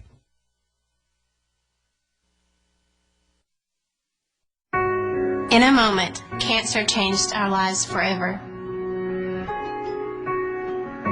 We were told nothing could be done to enjoy these final moments together. But in that moment, when all seemed lost, St. Jude Children's Research Hospital gave us hope. Because at this moment, St. Jude Children's Research Hospital is saving lives with pioneering research and care. We're changing the way the world treats childhood cancer by sharing our discoveries with doctors and scientists everywhere. And we'll never have to pay St. Jude for anything, ever. At this moment, she wants to be in her own bed. I want to be back at school with my friends. I want to be outside playing. Please take a moment and join St. Jude in finding cures and saving children.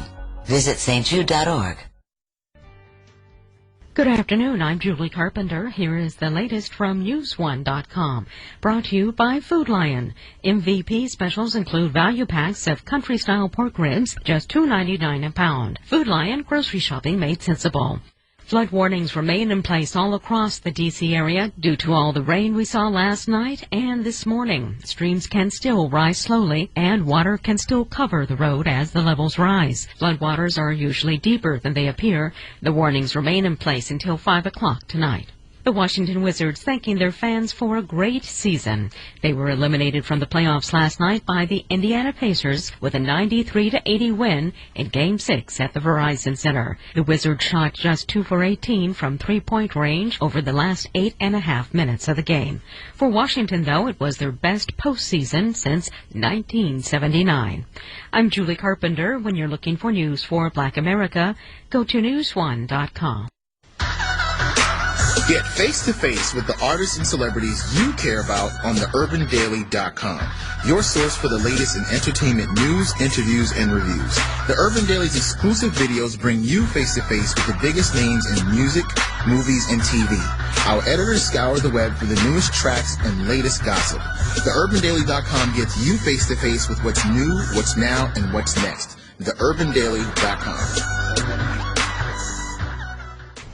Bad credit card debt happens to good people. Credit card companies lure you in with low introductory rates or minimum payments, and before you know it, you owe thousands of dollars in credit card debt. Here's the great news. With our powerful program, anyone with $2,000 or more in credit card debt can cut their credit card payments up to half and reduce or eliminate interest charges altogether. We are a nationwide nonprofit and have helped over 600,000 people with their credit cards. Get free of credit card debt today. Call 800-908-6248. That's 800-908-6248. 210-0311. I remember the moment. I'll never forget that moment as long as I live. I realized it wasn't a moment. It was a moment that changed my life. The moment the snow started to fall, I knew. As a citizen soldier in the National Guard, I was going to have to be ready at a moment's notice. Some were calling it the snowstorm of the century. Cars and tractor trailers were stranded on the interstate in 8-foot drifts. It was still at the heart of the storm when we arrived in a convoy of Humvees. Could barely see our hands in front of our faces. These people had been there for hours, all scared and on the verge of hypothermia. We dug them out, got them home safely. That's what we train for, in moments like this. When our communities need us. In the Guard, you serve your community as well as your country while you work or attend college full-time. In return, you'll gain career skills and receive benefits that can help you pay for college. Take a moment to learn more. Go to NationalGuard.com. Sponsored by the D.C. National Guard, aired by the Maryland, D.C. Delaware Broadcasters Association and this station. Take an ordinary putty knife and scrape off the old wax ring. Place the new wax ring over the flange, then line up the bolts with the bowl and gently set in place, making sure a proper seal is created with the flange and drain. Next. Dad? Yeah, sweetie. Is that an old plumbing manual? Oh, yeah, honey. We really need to get some new books. Right, do you want me to stop? Nah, I kinda wanna know how it ends. Okay. Tighten the bolts, line up the flushing valve to the opening in the top of the bowl, and secure the tank with a screwdriver and crescent wrench. The smallest moments can have the biggest impact on a child's life. Take time to be a dad today. Call 877-4DAD-411 or visit fatherhood.gov. Brought to you by the U.S. Department of Health and Human Services and the Ad Council. News Talk 1450 WOL-AM, where information is power.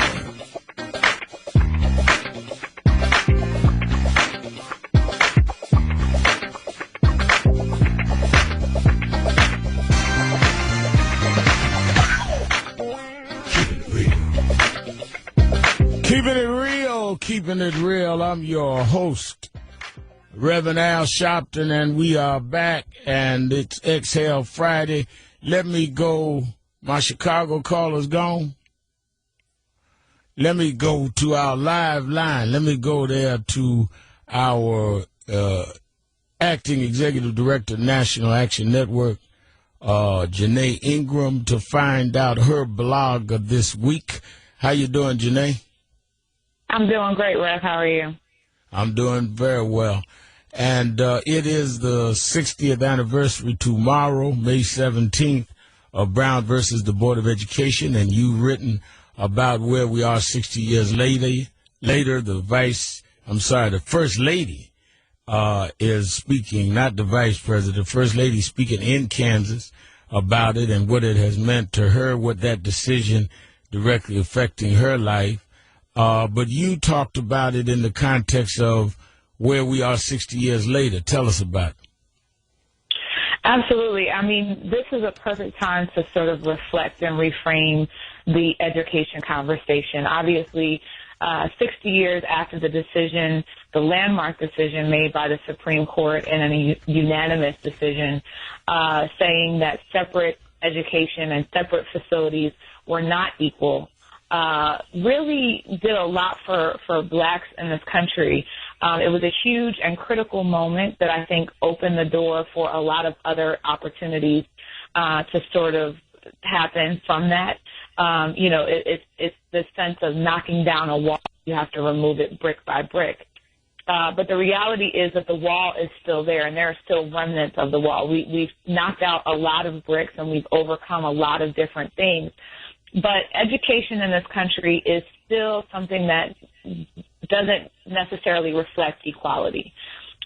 You look at a number of schools, and there are startling statistics that say that for many black and Latino students, they are still in segregated schools. And it's not segregated based on race, but now what you have is segregation based on, obviously, the fact that you go to school where you live. And a lot of times people of color are the ones who live in the neighborhoods that don't have as many resources, that don't have as much money.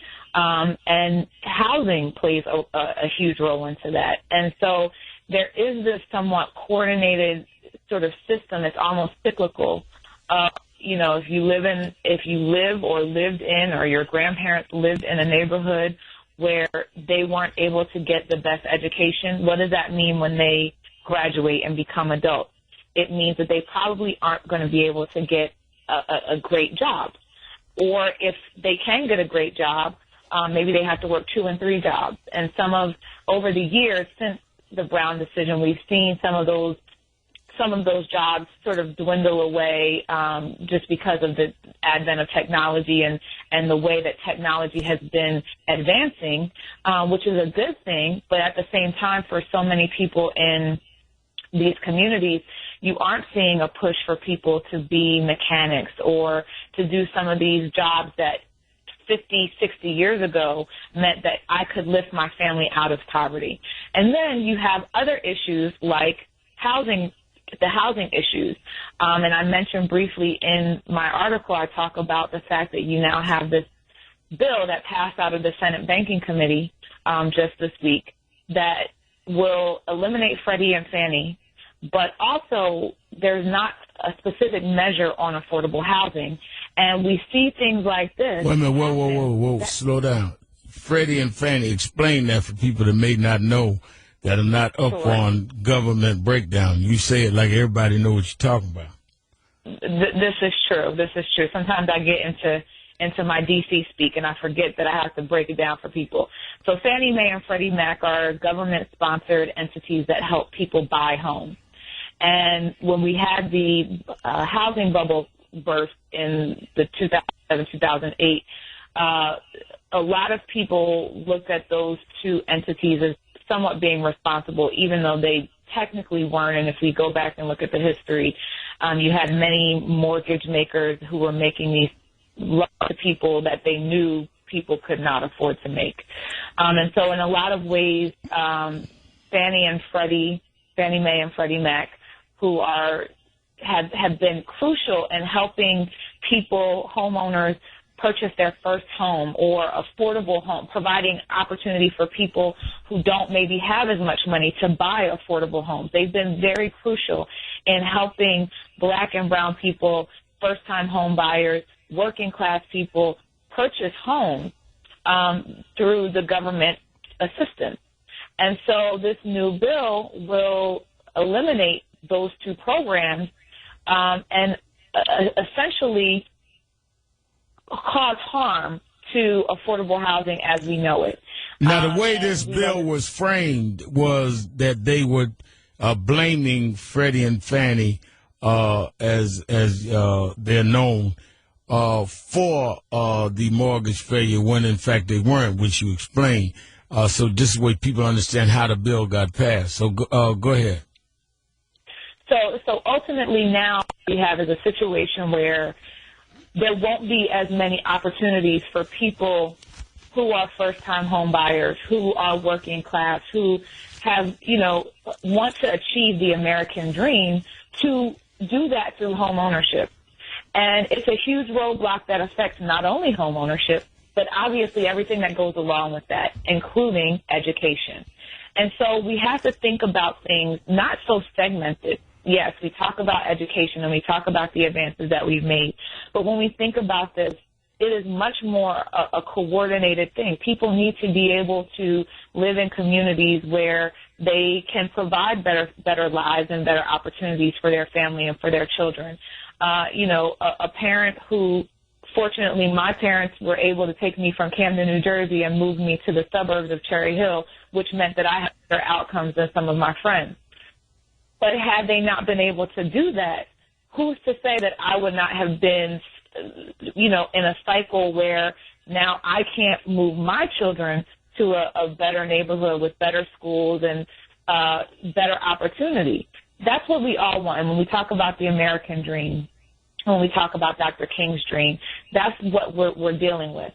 So we have a lot to celebrate with Brown turning 60 years old, because it really meant a lot for not just the black community. And I say this in the beginning of my blog. It wasn't just a bill that helped black people in America. It was a bill that helped everyone in America.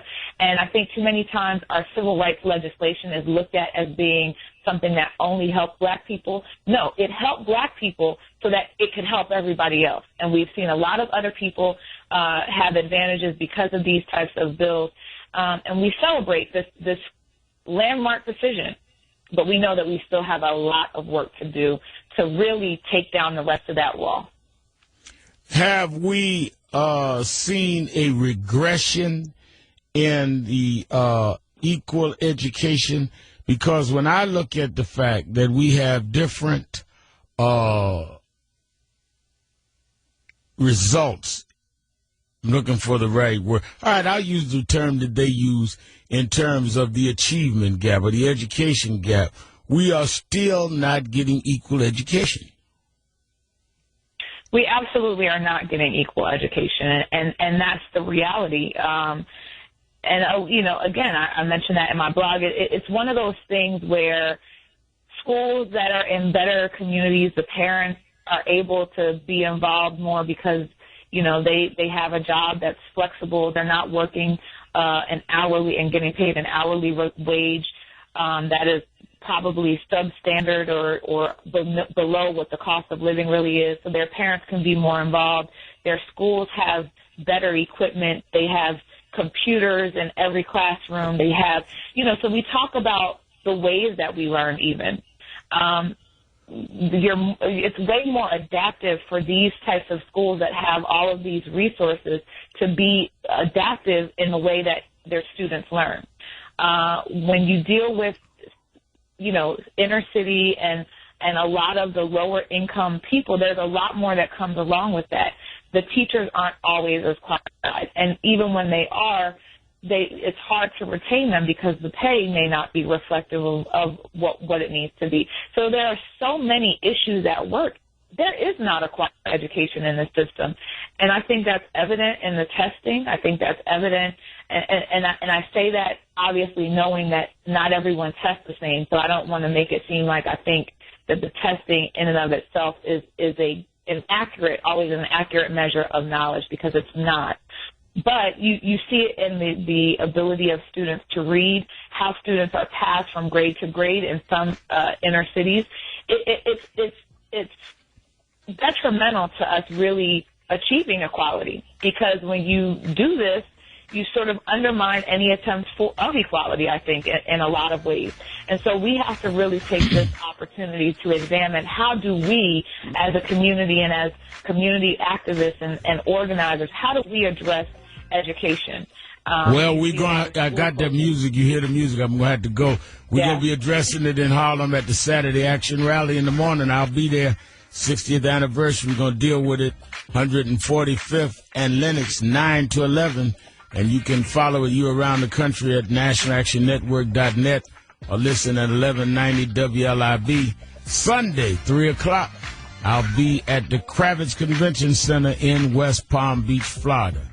We're going to be dealing this weekend. From L.A. home tonight, Harlem in the morning, West Palm Beach Sunday. Let me take a break. We'll be right back. Exhale Friday, whatever's on your mind, whatever's in your heart. 1-877-532-5797. 1-877-532-5797. Sharpton, keeping it real. Be right back. 1450 WOL. Breaking news. The issues, the stories affecting you. Now here's the news from News1.com. I'm Ebony McMorris. Nearly 60 years after the landmark Brown versus Board of Education decision, a new report says segregation is making a comeback. The ruling ended legal discrimination in public schools, but Gary Orfield, author of the new report, says nowadays many minority students are getting poorer educations than white and Asian students who tend to be in middle-class schools. Is there any great advantage to sitting next to a white person? And I say no, but there's a huge advantage to being in a middle-class school where most of the kids are going to go to college. The report calls for a national study on segregation and ways to end it. Shirley Smith, Washington. The government is out with its latest weekly job numbers. Here's more with AP's Matt Small. The number of Americans seeking unemployment benefits dropped by 24,000 last week to 297,000. That's a 7-year low and a sign the job market is getting better. The Labor Department says its 4-week average, a more stable look at the numbers, was down by 2,000 to about 323,200. Last week's number, plus this year's rise in monthly job gains, and employers adding jobs last month at an amount not seen in 2.5 years, add to hopes of better economic growth as the year continues. Matt Small, Washington. And stocks were down sharply on Wall Street, with a giant retailer in part behind the drop. A disappointing earnings report from Walmart and mixed news about the economy sent investors retreating from stocks. The Dow Jones Industrial Average ended the day down 167 points, having been down as much as 216 points. The S&P 500 gave back 17. The Nasdaq was down 31 points. Walmart reported lower earnings and warned things don't look much better in the current period. It, like many other retailers, is blaming rough winter weather. For all the news 24/7, go to News1.com. I'm Ebony McMorris. The world's best and fastest athletes compete in Nassau, Bahamas at the IAAF World Relays, May 24th and 25th. For tickets and travel information, visit Bahamas.com/World Relays. Which nation will reign supreme? IAAF World Relays, Bahamas 2014. It's on. It's on. It's on. The All-State Tom Joyner Family Reunion is the one event where the entire family is guaranteed to have a good time. Live concerts daily, 4-star accommodations, seminars, family game night, child care, an event expo, passes to Walt Disney World, and a gospel spectacular. The All-State Tom Joyner Family Reunion, happening Labor Day weekend. Book your packages today by calling 407-248-9191 and go to blackamericaweb.com for details. This is a special alert to all Americans who are behind on their taxes or haven't sent out prior year tax returns. If you owe back taxes, you're now eligible to settle that debt with the IRS for much less than what you owe. For free information, call Consumer Tax Relief today, 800-319-4300. Millions of taxpayers are now legally eligible to settle their tax liability for a fraction of what they owe. Act now on this limited time opportunity or risk wage garnishment, bank levies, outrageous penalties, and fees, and property seizure. Consumer Tax Relief specializes in tax settlements. When you call, you'll be matched with experts who are former IRS agents with insider knowledge of the system, which makes a substantial difference as they resolve your tax debt directly with the IRS. Call 800-319-4300. There's a limited amount of time that can be available to where the government will accept tax settlements, so you must act now. Call Consumer Tax Relief today, 800-319-4300. 800-319-4300. Hi, I'm Layla Ali. I might be undefeated in professional boxing, but there's one problem even I can't fight alone. Childhood hunger. Over 17 million kids in America may not know where their next meal is coming from. That's 1 in 5 children. Yet billions of pounds of surplus food produced right here in America just get thrown out every year. That's more than enough to feed every last hungry child. That's why the Feeding America nationwide network of food banks gathers surplus food and gets it to hungry kids before it goes to waste. But they can't do it without your help. Join me in supporting Feeding America and your local food bank by going to feedingamerica.org. Together we can knock out hunger. Together we're Feeding America. To help solve hunger in your community and to find your local food bank, visit feedingamerica.org. Brought to you by Feeding America and the Ad Council. 1 in 5 children in America go to school hungry every day. I'm Viola Davis. I was one of those children. I was one of the nearly 17 million kids who worry where their next meal will come from. Join me with the Safeway Foundation and the Entertainment Industry Foundation to help us end childhood hunger. Help undo hunger for America's children. Go to hungeris.org to learn more. Hey America, we're your pets, and this song's dedicated to those people who don't have health insurance yet. Enroll, we say, we want you to be okay. Enroll, we say, take care of people for goodness sake. There's a plan for every budget, so don't accept defeat. Now you can get covered and still buy me treats. Enroll! So listen to me, a talking pug, you see. If you get health insurance, preventive care is now free. So sweet. You take care of your pets. Now it's their turn to take care of you. Visit getcoveredamerica.org to learn about your health insurance options. That's getcoveredamerica.org. And take care, people! Brought to you by Get Covered America and the Ad Council. Hi, this is Colonel William Mason, Commander of the Air Force Reserve's 459th Air Refueling Wing at Joint Base Andrews in Maryland. Military experience can greatly add to your life, as it has mine, and provide many adventures. Serving part-time in the Air Force Reserve here in the Maryland, D.C., and Delaware region will allow you to advance your civilian career or continue your education. The bases within the region offer positions with excellent training, such as working with the massive C-5B Galaxy, C-5M Super Galaxy, C-17 Globemaster III, or KC-135 Stratotanker. As you learn new skills, you will receive competitive pay, educational assistance, and many other benefits. I encourage you to start your adventure in the Air Force Reserve by going to afreserve.com or calling 800-257-1212. That's 800-257-1212. This message is sponsored by the Air Force Reserve and aired by the Maryland, D.C. Delaware Broadcasters Association and with this station. Whether I'm training for a marathon, kickboxing, or lifting, I train to add muscle and build my inner strength. I'm always working to increase my reps and beat my own best time. I am proud that I was born this way, driven. That's why I serve in the United States Coast Guard.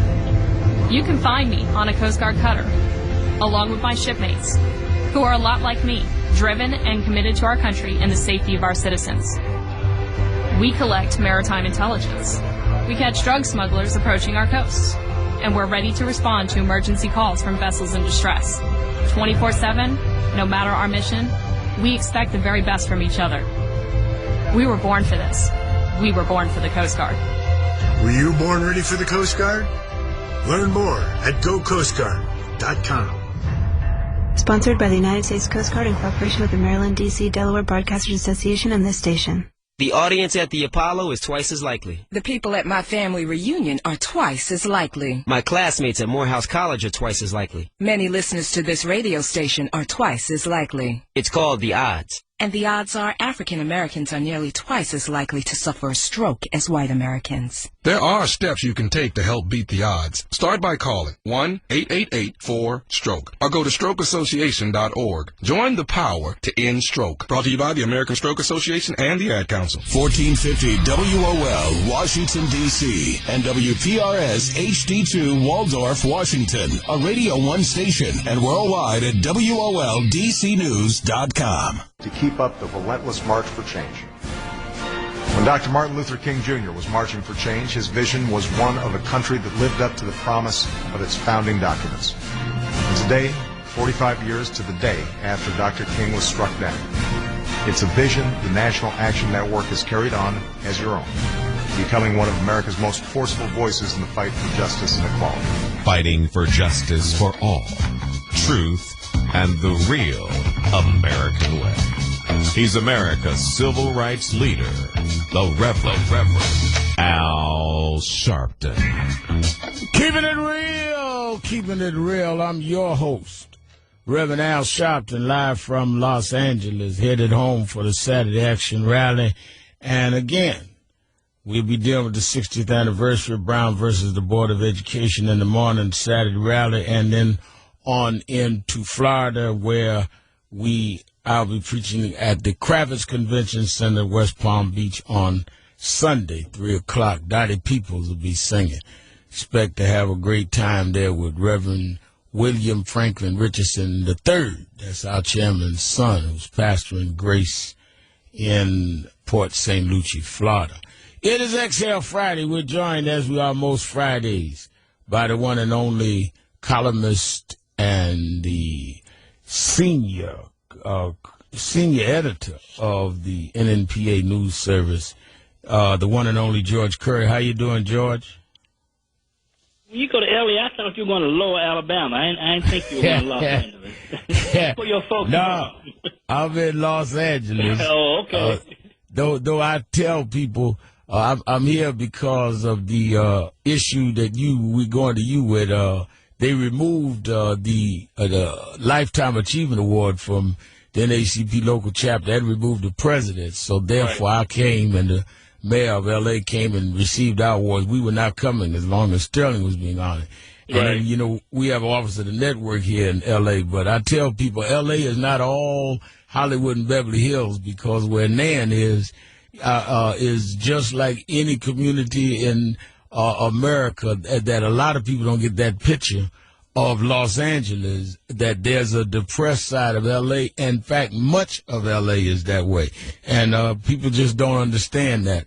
But our Reverend Toulis heads our office here, and his church is in that part of the area.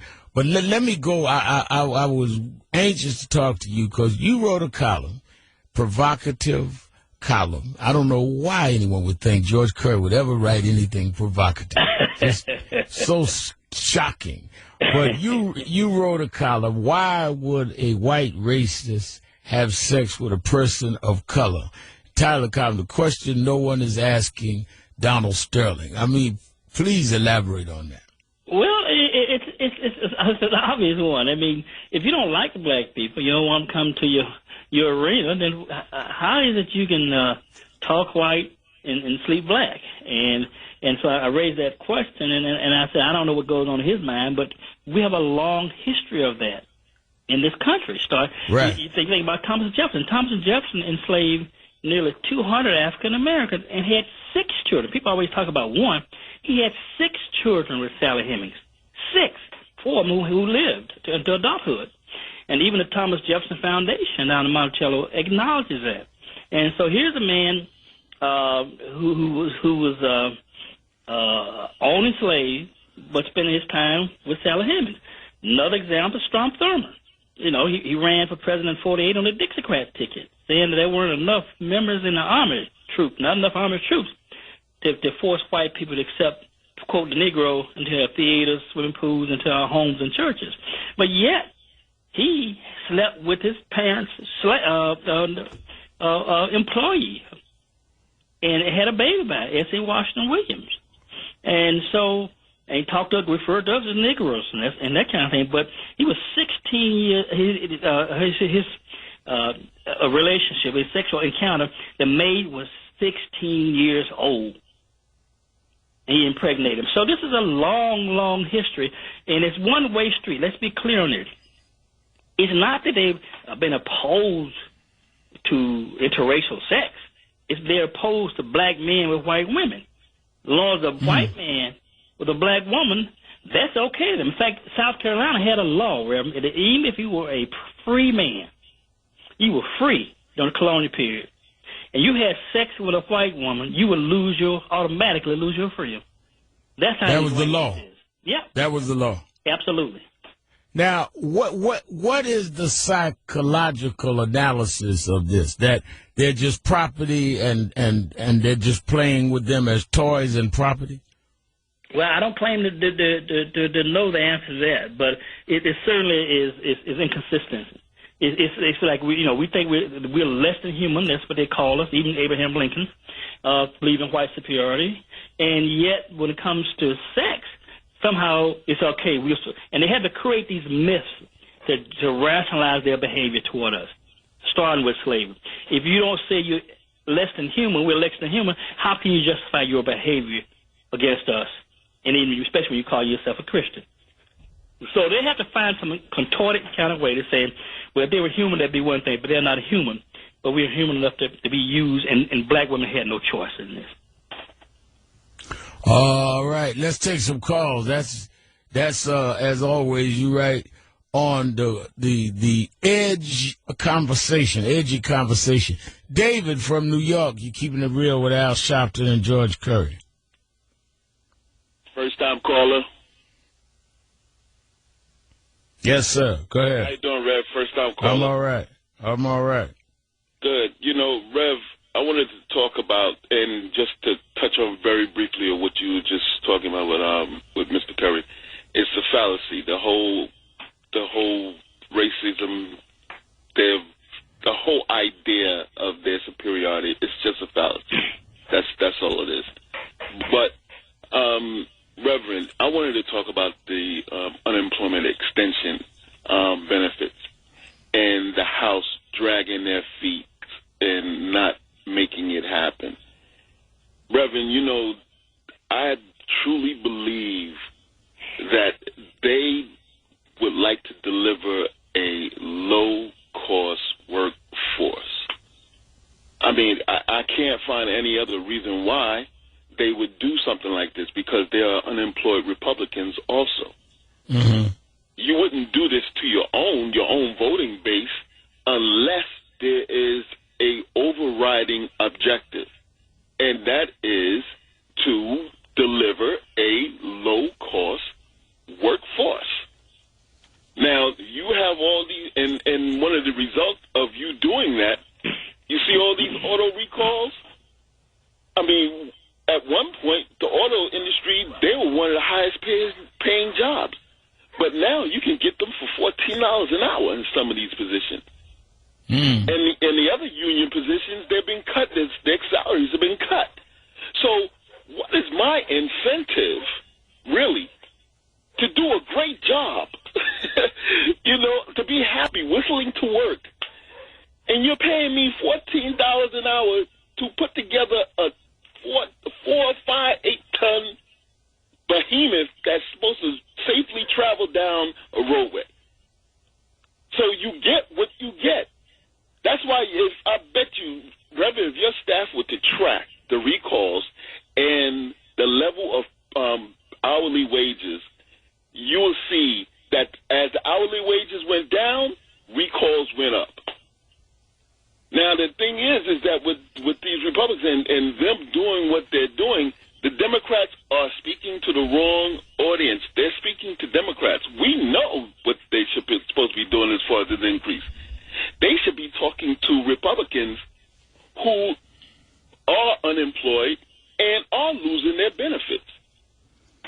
But no, I agree, David. Thank you for your call. They ought to be talking to Republicans, as challenging as it is to get an audience with them. But I think who also ought to be talking to Republicans is Republicans. What I've always wondered, George, is where are the responsible, grown-up, moderate Republicans who seem to have lost their voice and seem to be so intimidated against primaries by the Tea Party that they're not speaking out. I mean, when I was growing up, there were the Jacob Javits, John Lindsay kind of Republicans that were moderate.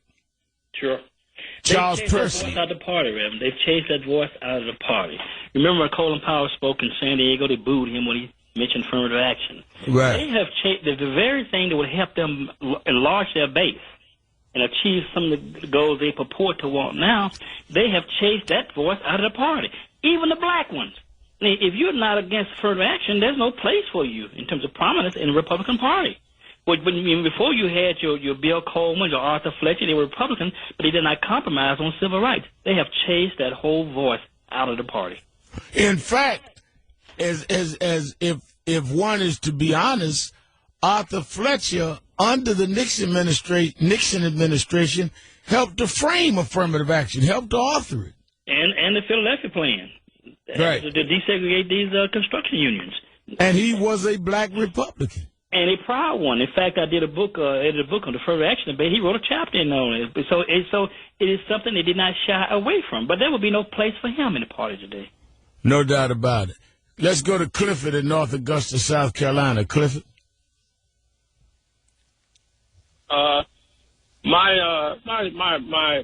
It's not a rant, but I'm looking at the NFL. The Rams, they drafted Michael Sam, which I have no problem with his sexuality. That's not part of our business. But I'm looking at it. Did they do it again to become the first team to draft a homosexual because they were the first team to draft a black? Are they trying to do it for history? Are they trying to do it because of his athletic ability? With the young man is a very athletic guy. But now if they decide to cut him, will he be cut because he is a homosexual or because he couldn't do the job? And that's all I wanted to ask and see what you think about it. Well, I mean, he went to Mizzou. Let's not forget that. He went to University of Missouri. Okay. And we're talking about the St. Louis Rams. And so that's a natural draw for them in terms of if he makes a team, you got a base. I used to work for the St. Louis Post-Dispatch as a reporter for 11 years.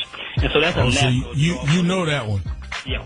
You know that area of the country. All right, let's take a break. We'll be right back. Keeping it real. Exhale, whatever's on your mind, whatever's on your heart. 1-877-532-5797. 1-877-532-5797. George Curry, Al Sharpton. We'll be right back. 1450 WOL. 16 islands, 16 couples, one priceless day. Enter for a chance to win the wedding of your dreams at Bahamas16islandsweddings.com. Breaking news. The issues, the stories affecting you. Now here's the news from News1.com.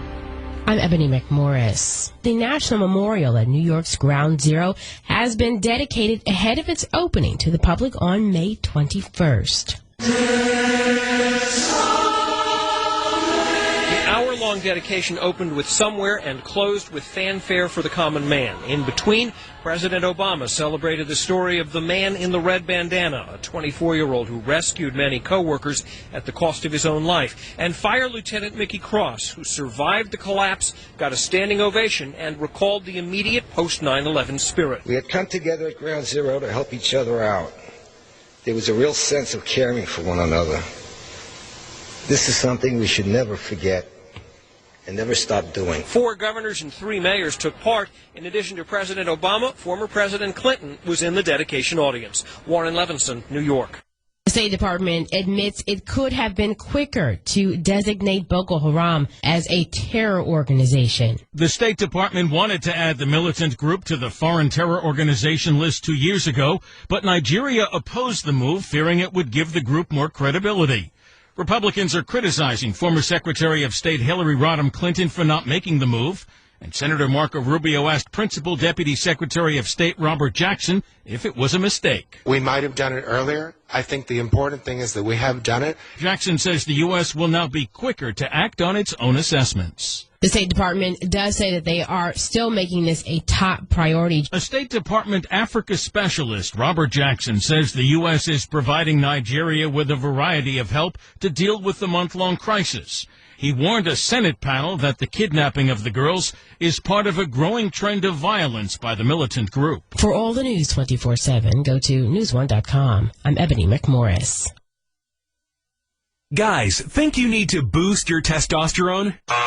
That's old news. No matter how much testosterone you boost, it's clinically proven that your body can only use 2% of all testosterone efficiently. That's right, just 2%. The rest is bound to protein molecules and useless. Boosting testosterone doesn't change that scientific fact, but releasing free testosterone does. So how do you release more testosterone? With T-Release, a breakthrough testosterone-releasing formula. T-Release blocks the binding process, releasing more free and active testosterone. That means more libido, more physical power, and more stamina. And now you can try T-Release free. The makers of T-Release are so confident that it works, they're giving away 10,000 free trials. But these free trials won't last, so don't miss out. Call 800-894-9545. That's 800-894-9545. 800-894-9545. Hey, everybody, this is Reverend Al Sharpton. You know we're taking in more and more toxins every day, from polluted air to processed and fried foods. These poisons have us dealing with more disease, illness, and obesity than ever. The D-Herb's Full Body Cleanse will help you naturally flush those toxins out of your body and give it the fresh start it needs. You could be carrying up to 25 pounds of toxic waste just trapped in your body, waiting to be released. The D-Herb's Full Body Cleanse will help you lose that toxic waste so you can lose that toxic weight. If you're tired of being tired and want more energy, if you want to look and feel better than you have in years, then go to D-Herbs.com and get right. Do it right now. Click on to Clean and Lean in 2014. And if you've got diabetes or high blood pressure, you definitely need to do this. Go to DHerbs.com right now. That's DHerbs.com. Or call 1-866-4-DHerbs. That's 1-866-4-DHerbs. WOL traffic is brought to you by Food Lion. Expect some solid delays out there for the inner loop of the Capitol Beltway. Slow at the Dulles Toll Road across the Legion Bridge from Old Georgetown Road, still very heavy to George Avenue. Better on the inner loop off 95 towards Baltimore Washington Park, where the crash was cleared off the right side, so that's all gone. On the outer loop, do expect delays here from New Hampshire Avenue to Georgia Avenue. And also looking at the Baltimore Washington Parkway in both directions near 32, especially solid, but basically down to the Beltway, seeing those delays both ways. Visit Food Line for thousands of MVP specials like value packs of country-style pork ribs, just $2.99 a pound. Food Line, grocery shopping made sensible. Weather is brought to you by Jiffy Lube. It's about 69 degrees with partly sunny skies out right now. Expect a low in the low 50s tonight and partly cloudy.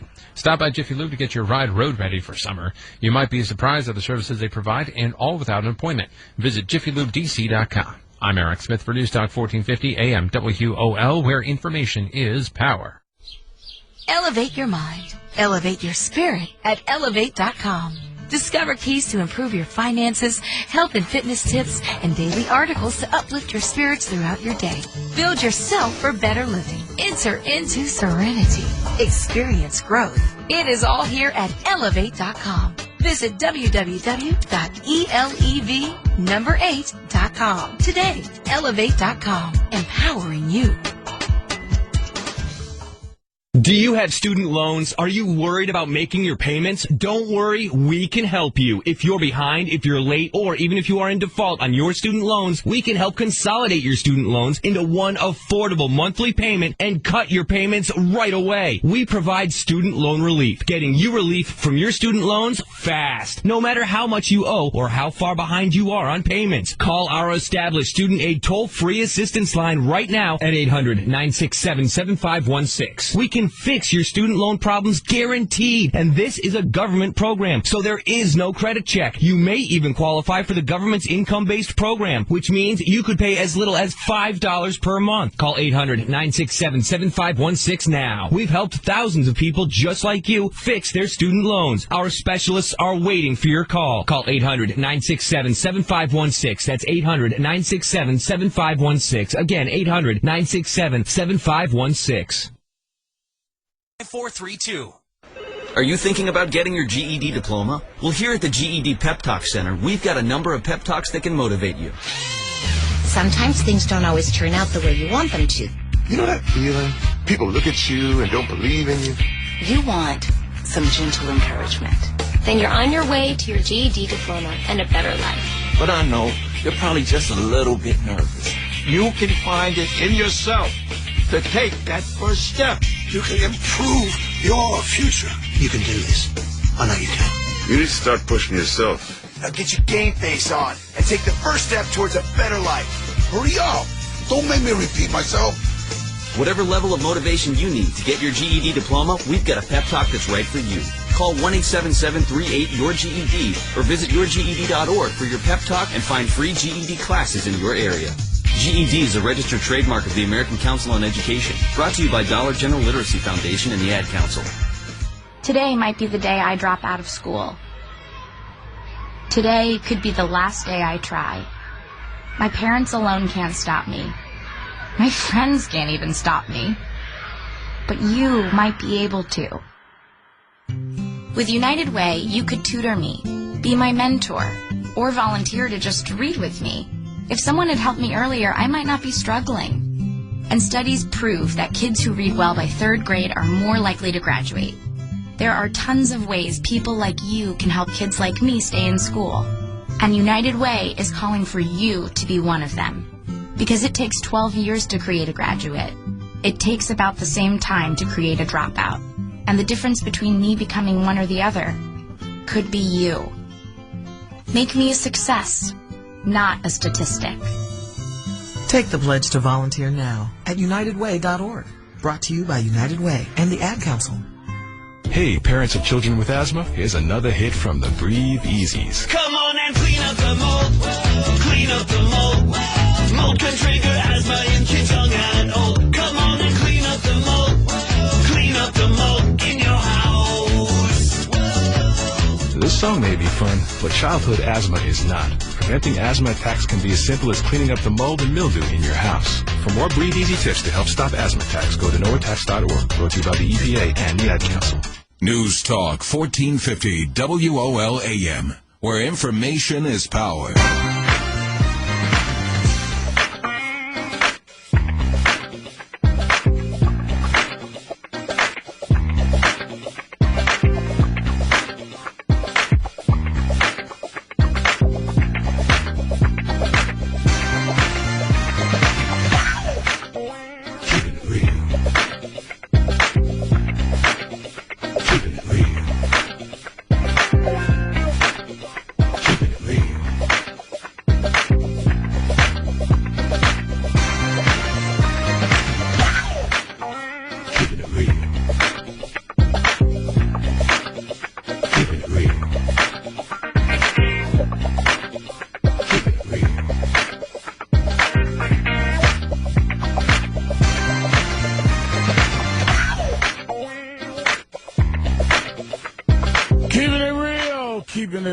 I'm your host, Reverend Al Sharpton, George Curry with us from NNPA News Services. Let's go to Mark in Philadelphia, WURD 900. Mark, you're keeping it real with George Curry and Al Sharpton.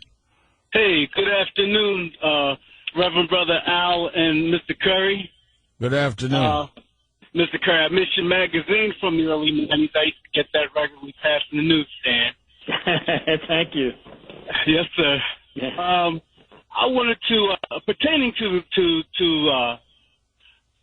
the question that you entitled the article, why would so-and-so want to go to bed with black women? You know, you can only come to terms of the contradiction and what they say and what they do if you appreciate the fact that it's not out of naivete and it's not really out of ignorance, but what is out of a will to repress, you know, the original civilization, you know, the originators of math and sciences. You know, that's the only way you can come to terms with when you understand that it's not naivete and it's not absolute ignorance.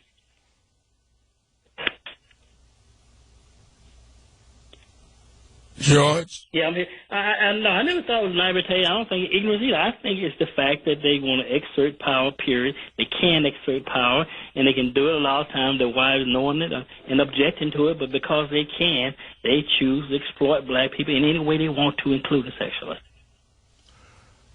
Let's go to Marvin in Atlanta, WAOK 1380. Marvin? Yes, Reverend Sharpton. How are you doing this afternoon? I'm good. How are you?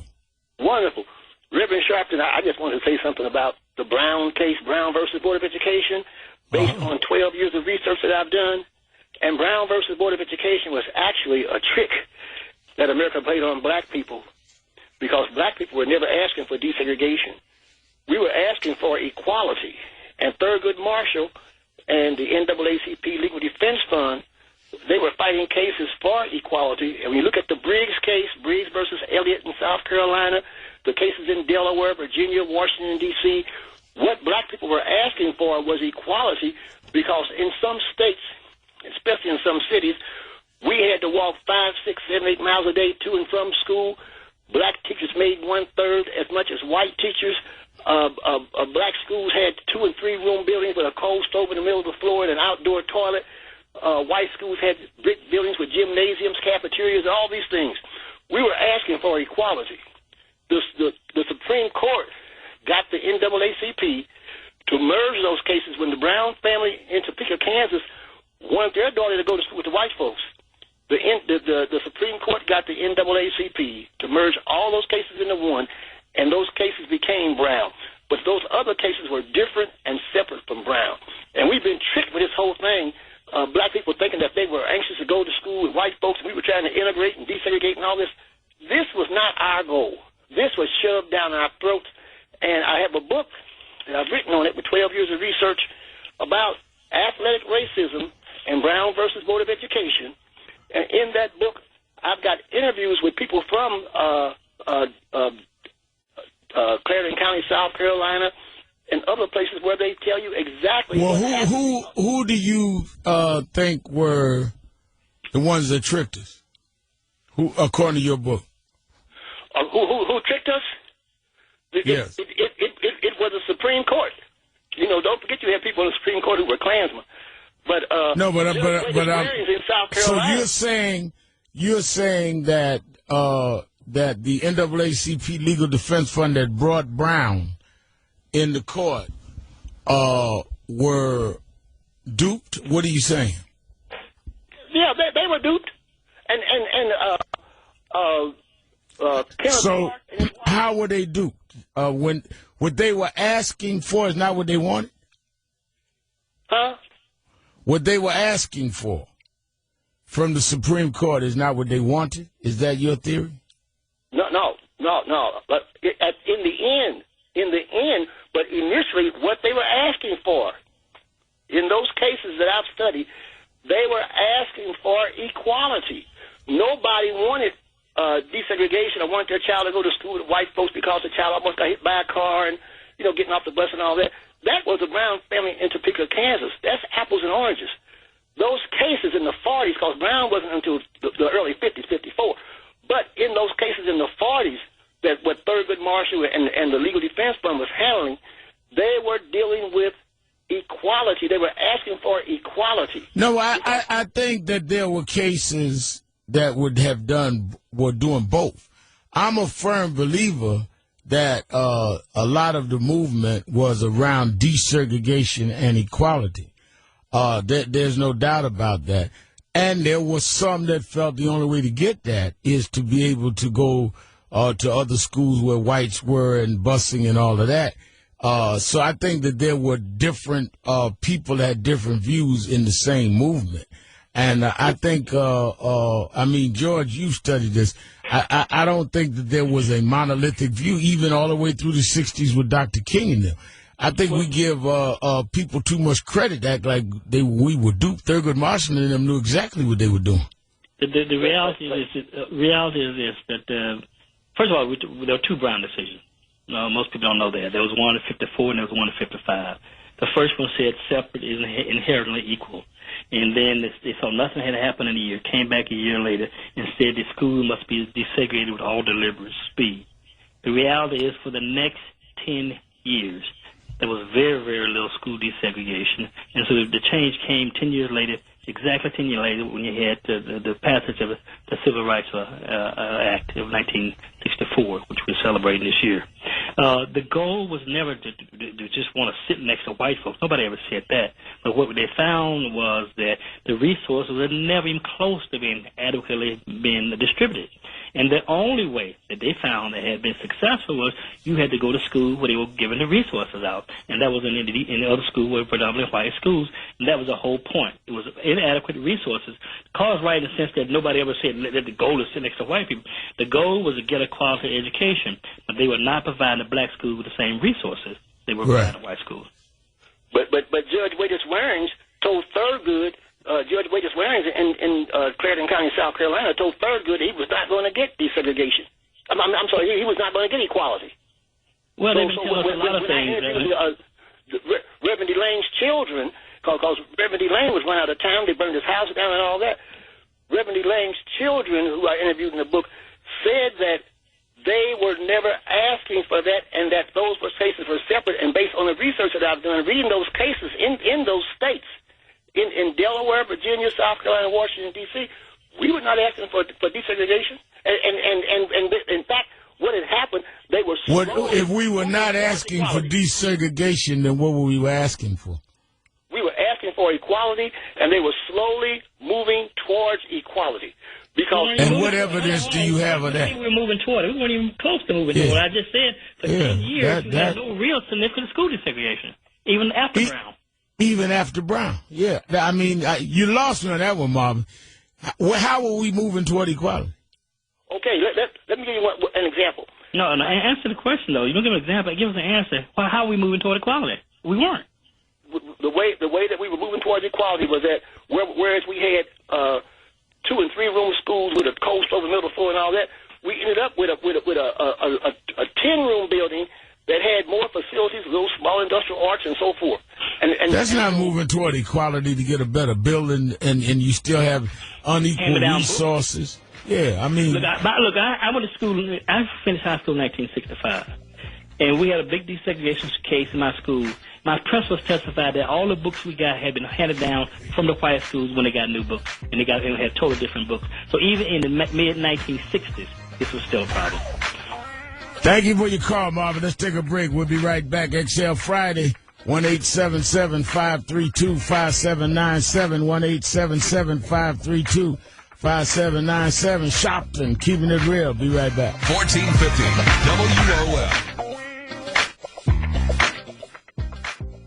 Attention taxpayers. If you owe $10,000 or more to the IRS, it's a fact that they have the power to take everything you own, including your home, business, and even your freedom. If you've received a letter from the IRS, don't ignore it. Your problem will only continue to get worse. Here's the good news. The IRS has recently released new programs geared at helping struggling taxpayers, where you may now qualify to settle your tax debt and wipe out up to 85% or more of what you currently owe, including penalties and interest. Or you may qualify for other special programs. If you're being audited, have years of unfiled tax returns, have a federal tax lien, or worse yet, are being issued a wage garnishment or bank levy, listen carefully. Authority Tax Services expert staff of ex-IRS agents, attorneys, and CPAs can immediately protect you from IRS and state collectors and get you the best possible tax settlement guaranteed. Call 800-246-8988. 800-246-8988. 800-246-8988.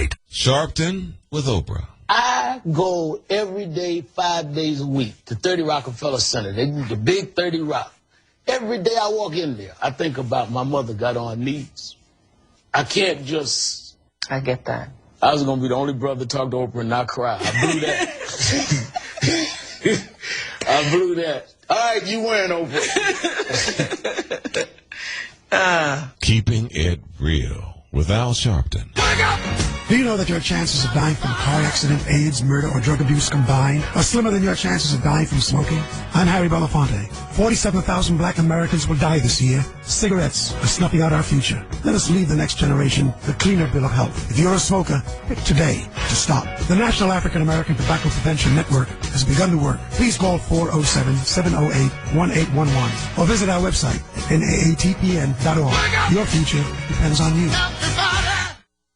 Good afternoon. I'm Julie Carpenter. Here is the latest from News1.com. Flash flood warnings remain in place all across the D.C. area due to last night's and this morning's rains. The warnings remain in place until 5 o'clock tonight. Prince George's County officials have closed a few roads due to the high water. Brock Bridge Road, that sits at the Prince George's and Anne Arundel County line, and Conti Road at Mayfair Road in Laurel are both shut down due to heavy rainfall. The areas will likely reopen later today today after the water recedes. Also, Governor's Bridge Road is closed due to high water. The county says it will likely remain closed for a couple of days. The Washington Wizards' John Wall wants to say thanks to the Wizards fans for a great season. The team was eliminated from the playoffs last night by the Pacers, but it was their best postseason since 1979. I'm Julie Carpenter. When you're looking for news for Black America, go to news1.com. Hey parents, do kids think you're out of touch because of the way you dress? Yes. Well, say hello to instant style with Fashion On. Just spray Fashion On whatever you're wearing and look cool in an instant. Turn orthopedic shoes into vintage high tops, pleated khakis into skinny jeans. Even clip-on ties become fly gold chains. Just spray, let it dry, and presto. What about my fanny pack? You mean your hip MP3 player? Wow. What about my bifocals? You mean your hot pink shutter shades? Hey, I can't see. But your kids can see you, and trust me, they see fashion. Thanks, Fashion On. Fashion On is not available in stores because it doesn't exist. But that's okay. You don't have to be perfect to be a perfect parent. Because kids in foster care don't need perfection. They need you. For more information on how you can adopt, go to adoptuskids.org. A public service announcement from the U.S. Department of Health and Human Services, Adopt Us Kids, and the Ad Council. Attention, if you're now a high-risk driver due to a DUI, DWI, or tickets for aggressive driving and are required to get expensive or hard-to-find SR22 auto insurance, then you must listen to this message. We are the largest insurance company in the U.S., specializing in low-cost SR22 auto insurance. We understand that mistakes do happen, and we'll help you get back on your feet by providing easy-to-get, low-cost SR22 insurance that anyone can afford. If you need SR22 auto insurance, or if you have it now and are paying too much, then you need to call us today for your free quote at 800-814-0697. Our specialists are standing by waiting for your call. We'll help you get SR22 insurance that you can afford. We'll even handle the filings for you. The call and the quote are absolutely free. Just call us now at 800-814-0697. That's 800-814-0697. Again, 800-814-0697. One. Dad! Come on! Over here! Look at this, Dad! Over... Whoa. The moment my son saw a redwood tree It's huge! is the moment I knew that for him, You can't even see the top of that thing! even the sky has no limit. There are some moments only the forest can inspire. Find yours at discovertheforest.org. Learn about forests near you and discover cool things to do when you go, like hiking, biking, fishing, or camping. Or do your own thing when you get there with family and friends. Your moment is out there. Find it at discovertheforest.org. That's discovertheforest.org. Brought to you by the U.S. Forest Service and the Ad Council. They say America is a land of opportunity, where kids can grow up and become anything they want. But for some of us, it's not so easy. Today, 1 out of every 6 children in America lives in poverty. That's almost 13 million of us. That's almost 13 million of us living below the poverty line. The poverty line divides us all into those who have and those who never have enough. Not enough food or medicine, or even a place to live. When you live in poverty, every day is hard.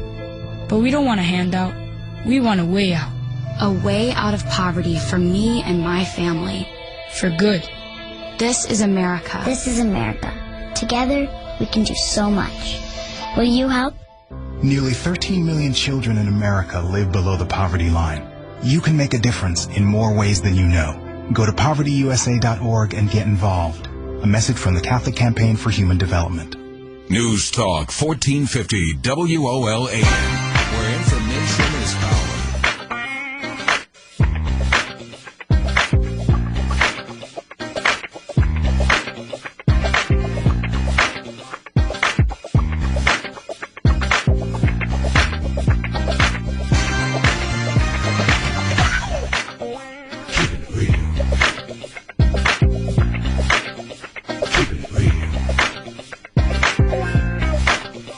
Keep it Keeping It Real. I'm your host, Reverend Al Sharpton, and we're back. George Curry is with us. Exhale Friday. Let's go back to the phones. Let's go to WVON 1690 in Chicago. LaDonna, you're Keeping It Real with George Curry and Al Sharpton. Oh, hello, gentlemen. Hello. How are you? Good. Okay. You know, I'm wondering why I ever hear people talking about the importance of parents teaching their children in the first 5 years of life that are so important to their childhood development. Because often when a parent waits till the child is 5 years old to send them to school to be educated, you know, that's 5 years too late. It makes it much harder for the child to learn, and often they never catch up. So they're starting from behind. Well, I think that there's been any number of studies that agree with you. George? Yeah, and that's why you see a push, a huge push by the Obama administration and a lot of foundations who are just saying right now, if we're ever going to win this battle, it's too late later on to do it. I mean, you got to really start pre-K to get the kids out on a fast track from the beginning. Right. I mentor kindergarten children, and I was just shocked at the amount of information that they don't have. Simply no. And it's just really hard to try to help them to catch up. So emphasis should be put on parents doing something with these children the first 5 years. Well, I think everybody, you know what, this is what I think. I think we got to be collectively that all of us accept responsibility, not wait for the administration to do something, the parents to do something, our churches, our community groups, our professional group, all of us have the responsibility. All of that, but especially the parents, because they're home with them many times the whole first 5 years. Some of the parents don't even send their children for early childhood development class. Yeah, well, we got all of that. But I think that even when the parents are not filling in what they should do, the other family members can fill in and at least give them a better shot. Yeah, and then that depends on the family, because you got a whole family who are just started behind, then they often can't help the children. Yeah, well, I found, I can't speak for anybody else, but I found that generally the families I grew up, there's always somebody there who has an interest in education. I mean, it could be the grandmother, the uncle, or somebody else who really can still have a places where they can have influence. Yeah, if those people are available, then that's the route they should take. Because it's too sad to see how these children just come so far behind. So that's the key. Get them in the beginning. Yeah. All right, thank you, LaDonna. Let's go to Marion in Chicago. Marion at WVON 1690 Chicago as well. Thank you so much for taking my call, Minister Sharpton, and to your guests. And just to piggyback off what she was saying, I think we have some really smart, intelligent children, and I think a lot of parents do try extremely hard, but it's always when they get to a certain level in school, you got teachers that try to dumb them down. But what I did want to call and ask about, I noticed that in the CHA projects, you got basically all blacks living there. But when it comes time to payments, the parking lots, and doing the upkeep of the building, like tuck pointing or installing sprinklers, why is it never any blacks doing that? Is it all right just to collect our money for rent and other payments, but we can't make any money from the project? Since we are the biggest ones that live there, I think they could find some good blacks to also work in the projects to earn a living, too, instead of all these other nationalities. Well, George, you worked in Chicago. Break down how CHA has had a history of problems like this. Oh, yeah. But, and the thing about it doesn't have to be that way. If you contrast, and I have a friend of mine, Sylvester Monroe, used to be at Newsweek a long time at Time Magazine, one of my best friends, who grew up in a housing project in Chicago, there on State Street. I grew up in a housing project in Tuscaloosa, Alabama. My housing project was like townhouses, and they weren't stacked on top of each other like Chicago, and where you just compound the problem. And consequently, we were snobs in Tuscaloosa. If you live in the housing projects, because those are the best housing stock around. And so Chicago is a deeply entrenched divide and clump everybody together right along State Street. Not even, they got them other places, but a whole lot of stack on top of them that they're tearing down now. But basically, that's are they hiring blacks to work? Are they hiring the blacks? No, most of them down, and I totally agree with you that a lot of things that you have, not just this project, just building projects in our community that you can generally see the same companies getting the same contracts over and over. They should require a certain percentage go to the people who live in the neighborhood. Yeah, I totally agree with you. Especially the ones that's living there. You mean it's all right for us to pay rent here, and they can't find no blacks to work here to earn a living?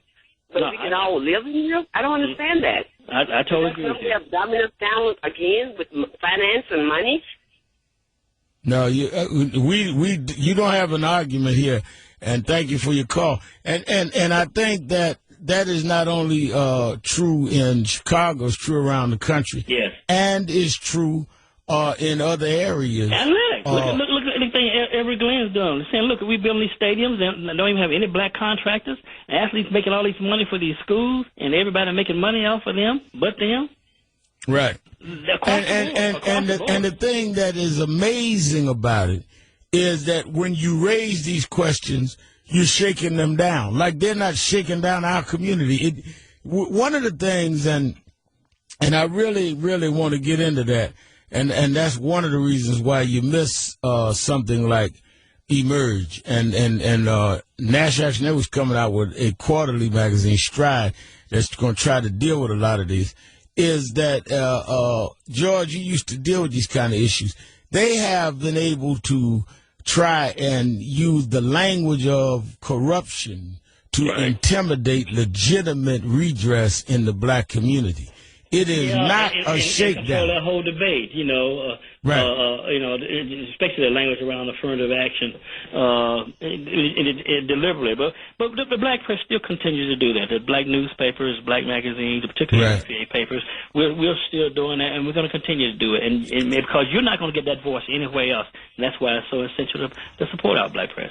No, it is, and it's true because you will stand up. Person A will stand up for justice and against racial domination and supremacy. And because there are those that are opposed to changing the status quo, Person A becomes a polarizing figure. No, Person A is standing up for justice. There are people that are for injustice. They're not the polarizing figure. But that's the language that you deal with if you don't have a black press to balance that. And you're right, because, see, look at the language of affirmative action. They say, the preference program. No, the preference program are the one who, like George Bush, who gets extra points because his daddy went to Yale. Right. His daddy went to Yale. So he get extra points just because they went. Knowing that neither my parents finished high school, I need all the extra points. But they don't call that preference. That's real preference there. Because you are born, you're elite, and your parents can go to that school, we're going to give you some extra points despite all your other kids who could be the first generation going to college. No, the language is amazing. But, all right, George, thank you for being with us again. We're going to let you go. Again, as we wind down, let me repeat to all of you the weekend that, one, you can follow us, you that are nationwide, you that in New York can come every Saturday morning, including tomorrow morning in Harlem. I'll be there. Going home tonight at the National Action Network Saturday Action Rally, 9 to 11. You can follow it on www.nationalactionnetwork.net or 1190 WLIB AM in New York. And tomorrow morning, I'll be dealing with the Brown versus the Board of Education decision 60 years later, what it really means today and how it's not being dealt with today. And at 10 o'clock in Detroit, Reverend Charles Williams has the Saturday Action Rally at the historic King Solomon Baptist Church in Detroit. And you can come out, Detroit, to the Saturday Action Rally there. Then Sunday, you that are in Florida, I'll be preaching at the Cohen Pavilion Kravitz Center. Cohen Pavilion Kravitz Center that's in West Palm Beach. And I'll be there at 3 o'clock on this Sunday, Kravitz Center downtown. And, of course, I'm on Hour of Power with Al Sharpton live every Sunday morning, 9 a.m. Eastern. You can go to www.nationalactionnetwork.net to get the listing of the FM near you that I'm on. Then watch me tonight, live from L.A., and then every night, Monday through Friday, 6 o'clock Eastern, 5 o'clock Central, 3 o'clock Pacific. On MSNBC, Politics Nation with Al Sharpton. You're going to want to watch it tonight. Well, let me thank my executive producer, Fatih Muhammad. Let me thank my technical producer, Lee Majors. Let me thank all of you all week long that called in, listened in, you that called in and couldn't get through, but hung in there anyhow. Remember, whatever you do, wherever you go, however you feel, tell somebody. Reverend Al told you personally. Keep it real.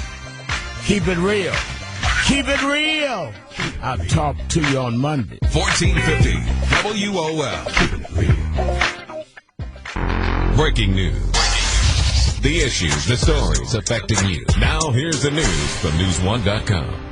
I'm Ebony McMorris. Here's your religious roundup. Protests outside a Mississippi abortion clinic have sparked a federal lawsuit. A Muslim group is countering anti-Muslim ads in Washington, and Pope Francis will travel to the Middle East with representatives of other faiths. Here's more with AP's Norman Hall. A Christian legal advocacy group has filed a lawsuit on behalf of a pastor arrested for protesting outside an abortion clinic in Columbus, Mississippi. Matt Staver of Liberty Counsel represents the pastor. This particular situation has been going on for some time, where they've been harassing and unconstitutionally infringing on the free speech of those who are outside of abortion clinics.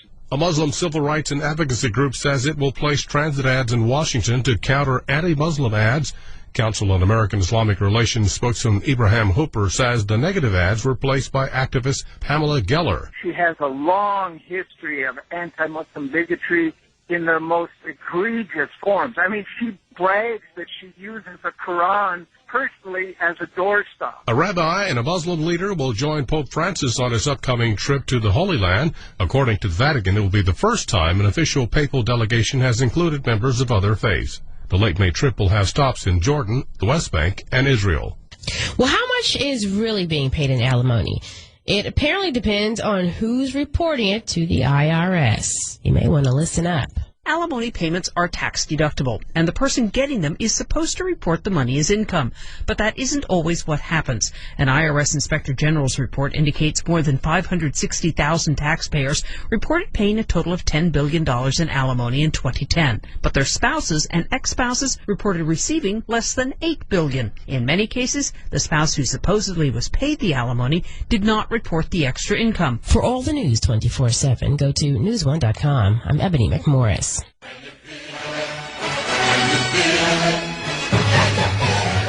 There's nothing like family, and we're celebrating family this Labor Day weekend at the All-State Tom Joyner Family Reunion. The family that plays together stays together, and playing is what we do at the biggest black family event in the country. The All-State Tom Joyner Family Reunion caters to our families with fellowship and fun that will please everybody.